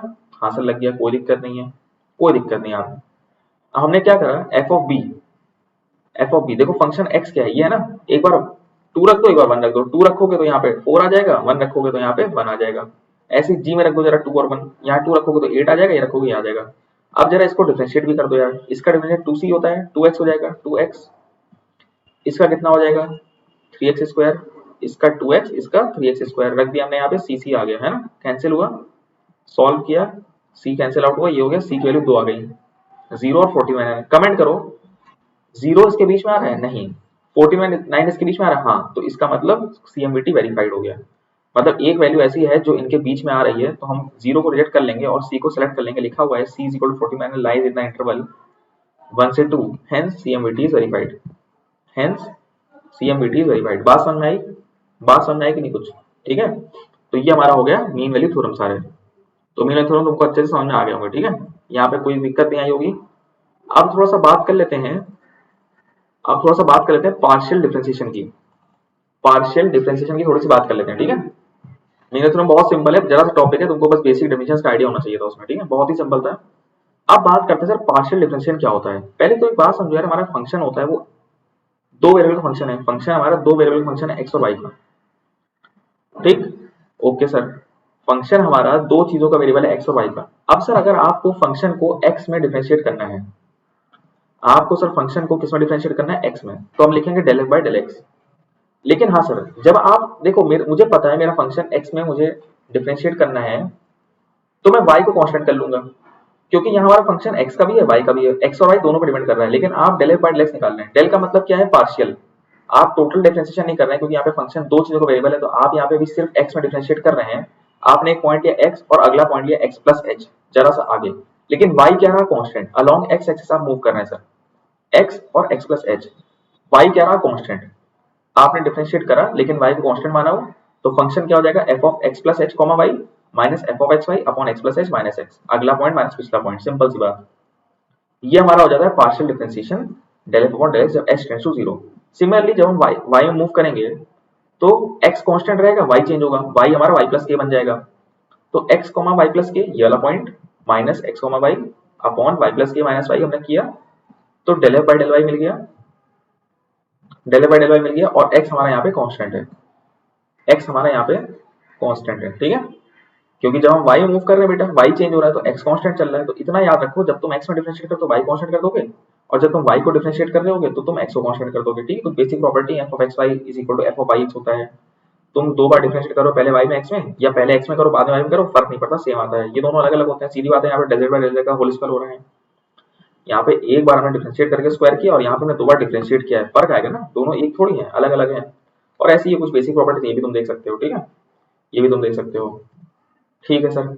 एक छोटा सा क्वेश्चन में देखा था, यहाँ पे f हमको दिया हुआ है tan inverse y by x, हमको प्रूफ करना था ये दोनों सेम है कि नहीं। तो प्रूफ कर दिया हमने, पहले एक बार डिफरेंशिएशन निकाला, del f by del x करा। अब देखो x के रिस्पेक्ट देखो, y कांस्टेंट समझो, y कांस्टेंट समझो, बस y को दिख ही नहीं रहा है, y को कांस्टेंट समझो नंबर जैसा, क्योंकि x में डिफरेंशिएट कर रहे हो। तो tan इनवर्स x का फॉर्मूला क्या होता है, 1/1 प्लस एक्स स्क्वायर, पूरे का लिख दिया। फिर 1 बाई एक्स का डिफरेंशिएशन क्या होगा, -1 बाई एक्स स्क्वायर, और कांस्टेंट y बाहर आ जाएगा, ये आ गया del f by del x। अब इस del f by del x जो आया है उसको y में डिफरेंशिएट किया हमने, उसको y में डिफरेंशिएट किया, पहले x में फिर y में डिफरेंशिएट किया, फिर से y में डिफरेंशिएट करोगे तो ये निकल के आ जाएगा। और ऐसे ही तुम पहले y में करो फिर x में करो। अभी तुमने पहले y में किया, फिर पहले सॉरी x में किया, फिर y में किया, और अब तुम पहले y में डिफरेंशिएट करो फिर x में डिफरेंशिएट करो। दोनों बार तुम्हारा आंसर सेम निकल के आएगा, दोनों बार तुम्हारा आंसर सेम निकल के आएगा। तुम इसलिए प्रूफ कर दोगे कि del 2 है ना, समझ पा रहे हो, तुम्हारा ये प्रूव हो जाएगा। del 2 upon del x del y del x और del 2 upon del x del y same आएगा, ठीक है, और डिफरेंशिएट कर ही लोगे, कोई बड़ी चीज नहीं है। अगला एग्जांपल यहाँ पे दिखा, u इज इक्वल टू क्या दिया है, sin inverse x square plus y square upon x plus y। Proof करना है x del u by del x plus y del u by del y is equal to tan u। Proof कैसे करेंगे, पहले तुम del u by del x निकाल दो, solve कर दो पूरा, ऐसे में तुम del u by del y निकाल दो, पूरा सॉल्व कर दो। इस del u by del x को x से मल्टीप्लाई करो और del u by del y को y से मल्टीप्लाई करो, सॉल्व करोगे tan u आ जाएगा। लेकिन ये लंबा प्रोसीजर है, क्या है बेटा, लंबा प्रोसीजर है ना। तो हमने सीखा होमोजेनियस फंक्शन। जिन बच्चों ने मेरा यूलर थ्योरम वाला लेक्चर नहीं देखा वो देख सकते हो, बहुत बढ़िया है, उसमें तुमको पूरा होमोजेनियस फंक्शन सब कुछ बहुत अच्छी तरह समझाया हुआ है, डिटेल में देख लेना। यहाँ पे हम लोग पूरी समरी देख रहे हैं उसी सब क्लासों की, बढ़िया रिवीजन चल रहा है हमारा, ठीक है, तो देख लेना तुम्हारा मन होगा तो। सर f ऑफ x का हमारा फंक्शन है ऐसा जिसमें हर एक टर्म की पावर सेम है। देखो यहाँ पे y की पावर n है, अब y पर एक कम की y पर n-1, एक और कम की n-2, एक और कम की, इस तरह से आखिरी में हो जाएगा y पर 0, और x की पावर 0 है, x की पावर 1 हुई, 2 हुई, 3 हुई, और x की पावर बढ़ती जा रही है।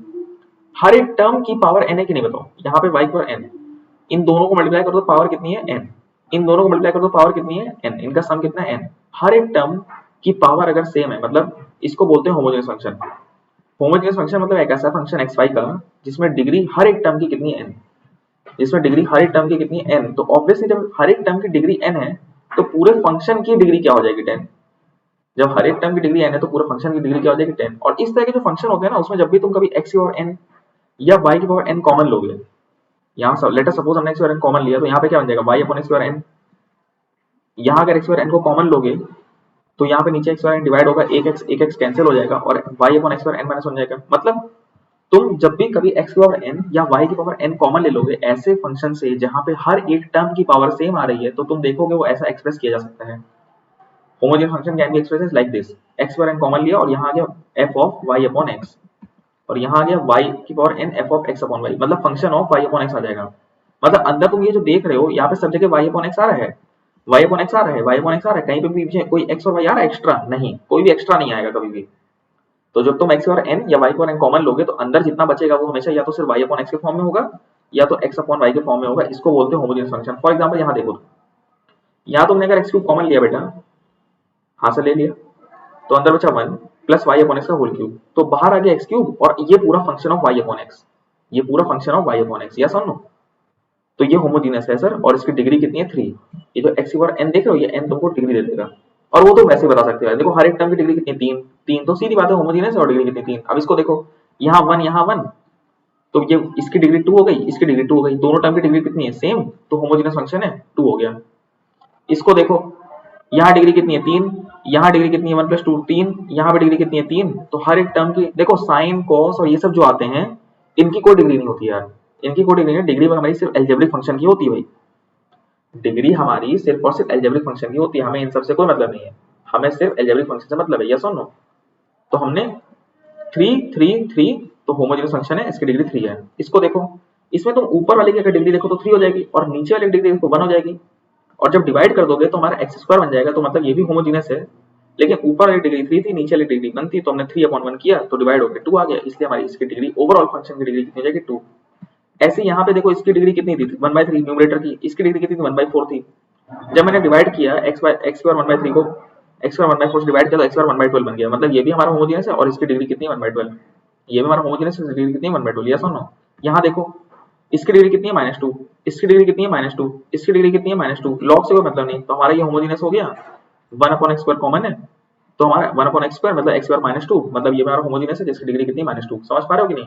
ऐसे यहाँ पे देखो कोई भी x y नहीं लगा है तो सीधी बात है इसकी डिग्री कितनी हो जाएगी 0, क्योंकि यहाँ पे कोई भी x और y का टर्म नहीं आ रहा। फिर हमने पढ़ा था यूलर थ्योरम। यूलर थ्योरम में क्या देखा था बेटा?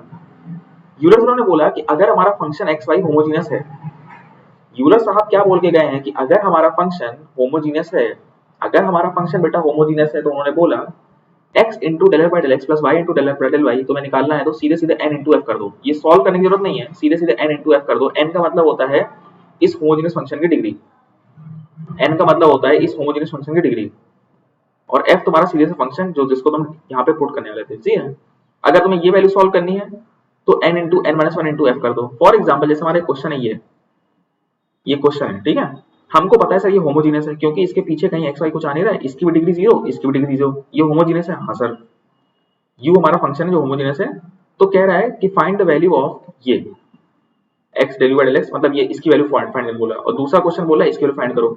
तो यार सीधी सी बात है n इंटू एफ कर दो, मतलब n इंटू यू कर दो। n कितना हो गया 0, क्योंकि तुमको पता है ये होमोजीनियस फंक्शन, इसकी डिग्री 0, तो 0 इंटू ये पूरा पूरा फंक्शन चिपका दो, 0 इंटू ये पूरा पूरा फंक्शन चिपका दो तो हो जाएगा 0। यस और नो? ऐसे ही अगला भी कितना 0 0 माइनस 1 इंटू यू पूरा चिपका दो, ये भी कितना हो जाएगा 0। समझ में आई कोई बात?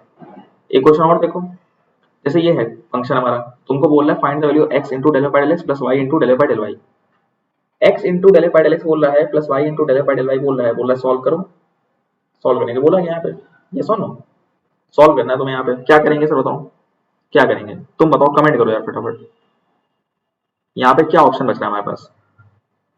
हम यहाँ पे देखो दो रास्ते हैं, या तो इसको हम सॉल्व करें डेल बाय डेल एक्स और डेल बाय डेल वाई निकाल के वैल्यू रखें, या तो सीधे सीधे हम लगाएंगे यूलर थ्योरम। यूलर थ्योरम बोल रहा है कि ये हो जाएगा n इंटू एफ। अब हमको पता है सर ये होमोजेनियस फंक्शन है जिसकी डिग्री कितनी है 2, न्यूमरेटर की 3 डिनोमिनेटर की 1, तो 2/1 जब कर दोगे डिवाइड कर दोगे x स्क्वायर बचेगा, है कि नहीं?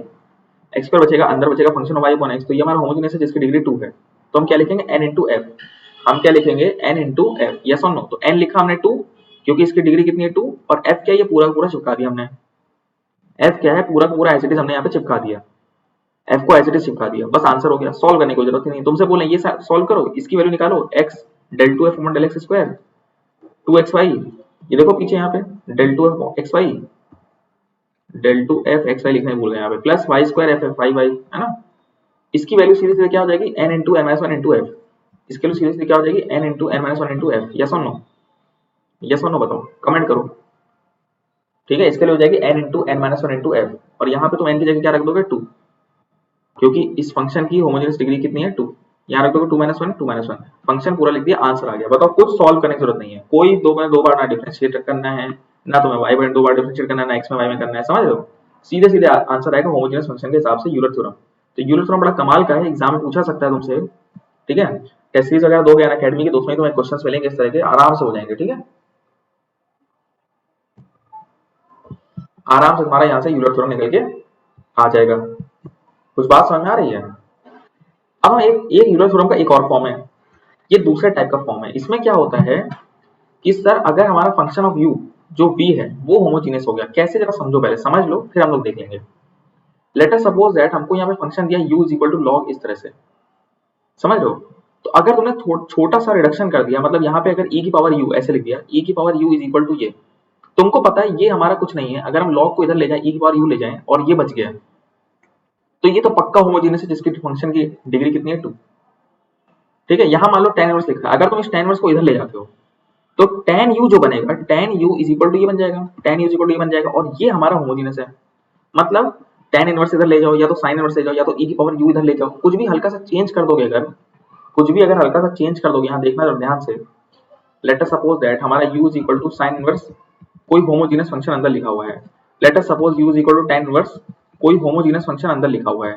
Late us suppose u is equal to log, अंदर कोई होमोजेनियस फंक्शन लिखा हुआ है, हल्का सब्स्टिट्यूशन, तो तुमने क्या करा, sine u is equal to कोई होमोजेनियस फंक्शन आ गया, sine u is equal to कोई होमोजेनियस फंक्शन आ गया, बी मान लो, इसको बी मान लिया हमने, है ना। ऐसे मान लो साइन टेन यू, यहाँ पे क्या हो जाएगा, टेन यू, मतलब साइन यू होमोजेनियस फंक्शन है, टेन यू होमोजेनियस फंक्शन है, मतलब e की पावर u होमोजेनियस फंक्शन है। मतलब तुमने छोटा सा रिडक्शन किया मेरे भाई, तुमने छोटा सा रिडक्शन किया है, साइन इनवर्स को इधर भेजा, टेन इनवर्स को इधर भेजा, और तुम्हारा होमोजेनियस फंक्शन मिल गया, तुम्हें होमोजेनियस फंक्शन मिल गया, यस और नो।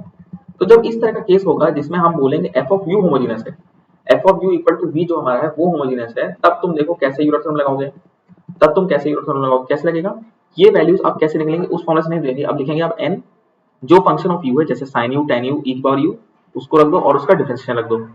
n क्या है, डिग्री है मेरे भाई, n क्या है, डिग्री है होमोजेनियस की, हमेशा की तरह।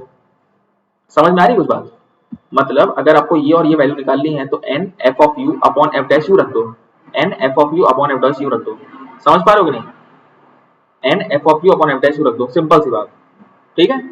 और अगर ये निकालना है, देखो इस पूरे को मैं फाई ऑफ यू बोल रहा हूँ, इस पूरे को मैं फाई ऑफ यू बोल रहा हूँ, और अगर ये वैल्यू निकालनी है तो ये पूरा as it is phi of u यहाँ चिपका दो, और ये जो पूरा यहाँ पे जो भी निकल के आया हो, जो भी निकल के आया हो उसका डिफरेंशिएशन रख दो, f डैश यू रख दो, ये फाई डैश यू रख दो, ये पूरा फाई है भाई, ये पूरा हमारा फाई है, फाई डैश यू रख दो और -1 कर दो, -1 कर दो, यस और नो, ओके।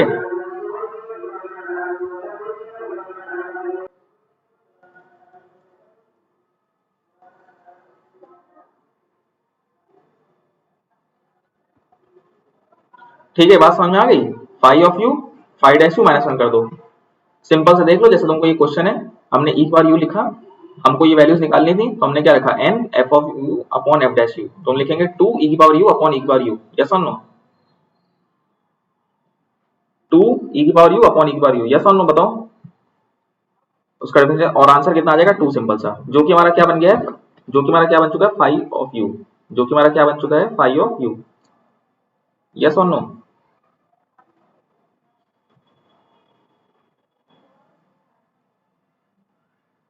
जो कि हमारा क्या बन चुका है, फाई ऑफ u। और ऐसे अगर तुमको बेटा यहाँ पे, ऐसे अगर तुमको यहाँ पे मान लो ये वैल्यू निकालनी है, ठीक है, और अगर तुमको ये लिखना है, और अगर तुमको ये सॉल्व करना है तो क्या करोगे, ये जो पिछला आंसर आया है उसको यहाँ रख दो, डिफरेंशिएशन रख दो, -1 कर दो, पिछला आंसर 2 आया है, अपर आंसर 2 आके निकल के आया है, तो यहाँ 2 रख दिया, यहाँ तुमने डिफरेंशिएट रख दिया, -1 कर दिया, तो आंसर कितना आ गया, -2। ऐसे यहाँ एक और क्वेश्चन देख लो, u is equal to tan inverse e वाला, tan u को इधर भेजा हमने, ये बन गया, इसकी डिग्री कितनी है 2, तो हमको ये वैल्यू निकालनी है, क्या हो जाएगा, n f of u upon f dash u, तो n कितना है 2 डिग्री, फंक्शन कितना है tan u, tan का डिफरेंशिएशन कितना हो, sec स्क्वायर u, आंसर आ गया, मतलब 2 sin u cos u, 2 sin u cos u, बात समझ में आई, मतलब sin 2u। और अगर तुम्हें इसकी वैल्यू निकालनी है तो जहां जहां फाई u है वहां sin 2u रख दो और डिफरेंशिएट करके रख दो, आंसर इसका निकल के आ जाएगा, समझ गए। तो इसके साथ हम लोग ने ये बेहतरीन सेशन हम लोग अब समाप्त करते हैं, जिसमें हम लोग ने सर सारी चीजें एक साथ एक वीडियो के अंदर कवर कर ली हैं। क्या क्या देखो आज हम लोग ने कवर कर लिया, एक बार जल्दी से मैं फिर से बता देता हूँ ताकि तुम्हें कहीं भी कोई कंफ्यूजन ना आए, और शानदार ये सेशन तुमने जो यूटिलाइज करा है ये तुम्हें बेहतरीन फायदा दे दे। इनफाइनाइट सीरीज देखो हम लोगों ने कवर कर ली, टेलर सीरीज, मैक्लॉरिन सीरीज, बिल्कुल लिमिट्स पूरा पढ़ लिया, क्वेश्चंस तक लगा दिए, लिमिट्स के अंदर मैंने तुम्हें 6 बातें बता दी, क्या 6 बात बताई थी मैंने तुम्हें कि लिमिट्स निकलती कैसे हैं, 6 टाइप क्वेश्चन करवा दिए थे, लिमिट्स होती क्या हैं, types of questions, L hospital, सब कुछ मैंने बता दिया इसके अंदर, ठीक है। कंटिन्यूटी की बात हो चुकी है, left hand limit, right hand limit, सब बात हो चुकी है, अगर सेम होगी और फंक्शन वैल्यू डिफाइंड होगी तो हमारा फंक्शन कंटीन्यूअस होगा। डिफरेंशिएबिलिटी की बात मैंने कर ली है सारी, ठीक है। स्लोप की कंटिन्यूटी मतलब लेफ्ट हैंड और राइट हैंड के में आप जाएंगे और स्लोप हमारी कंटीन्यूअस होनी चाहिए। फिर हमने मीन वैल्यू थ्योरम सारा कवर कर लिया है, रॉलिस theorem, Lagrange theorem, Cauchy mean value theorem, सारे थ्योरम हमने कवर कर लिए हैं। मैक्सिमम मैंने पूरा कवर कर लिया है कायदे से एकदम, ठीक है। पार्शियल डिफरेंशियल कवर हो गया है, तो ये सारा टॉपिक हम लोग ने अच्छे से कवर कर लिया है यहाँ पे, ठीक है। तो चलिए हम लोग अपने सेशन को यहाँ समाप्त करते हैं बढ़िया से, और अगले रिवीजन सेशन में हम लोग अगले सैटरडे को मिलेंगे 2:30 बजे बिल्कुल शानदार अंदाज में, और हम लोग फिर इंटीग्रेशन को कवर कर रहे होंगे बढ़िया तरीके से। इंटीग्रेशन हम लोग डबल ट्रिपल बहुत सारी चीजें कवर करेंगे, ठीक है, बढ़िया से। तो आई होप आप लोगों को सेशन पसंद आया होगा, अगर सेशन पसंद आया तो दोस्तों को जरा शेयर कर दीजिएगा और सेशन को लाइक कर दीजिएगा। टिल देन आपसे गुजारिश है कि आप लोग मन लगा के पढ़ते रहिए, अपना ख्याल रखिए, और thank you everyone, take care, stay blessed. और बाकी रिवीजन सेशन जो हमारे यूट्यूब चैनल पे चल रहे हैं उससे भी आप लोग एंजॉय कर सकते हैं यहाँ सैटरडे के दिन पे, ठीक है। सैटरडे दिन हमारा रिवीजन सेशन है, उसको आप लोग अच्छे से एंजॉय करिए। Take care everyone.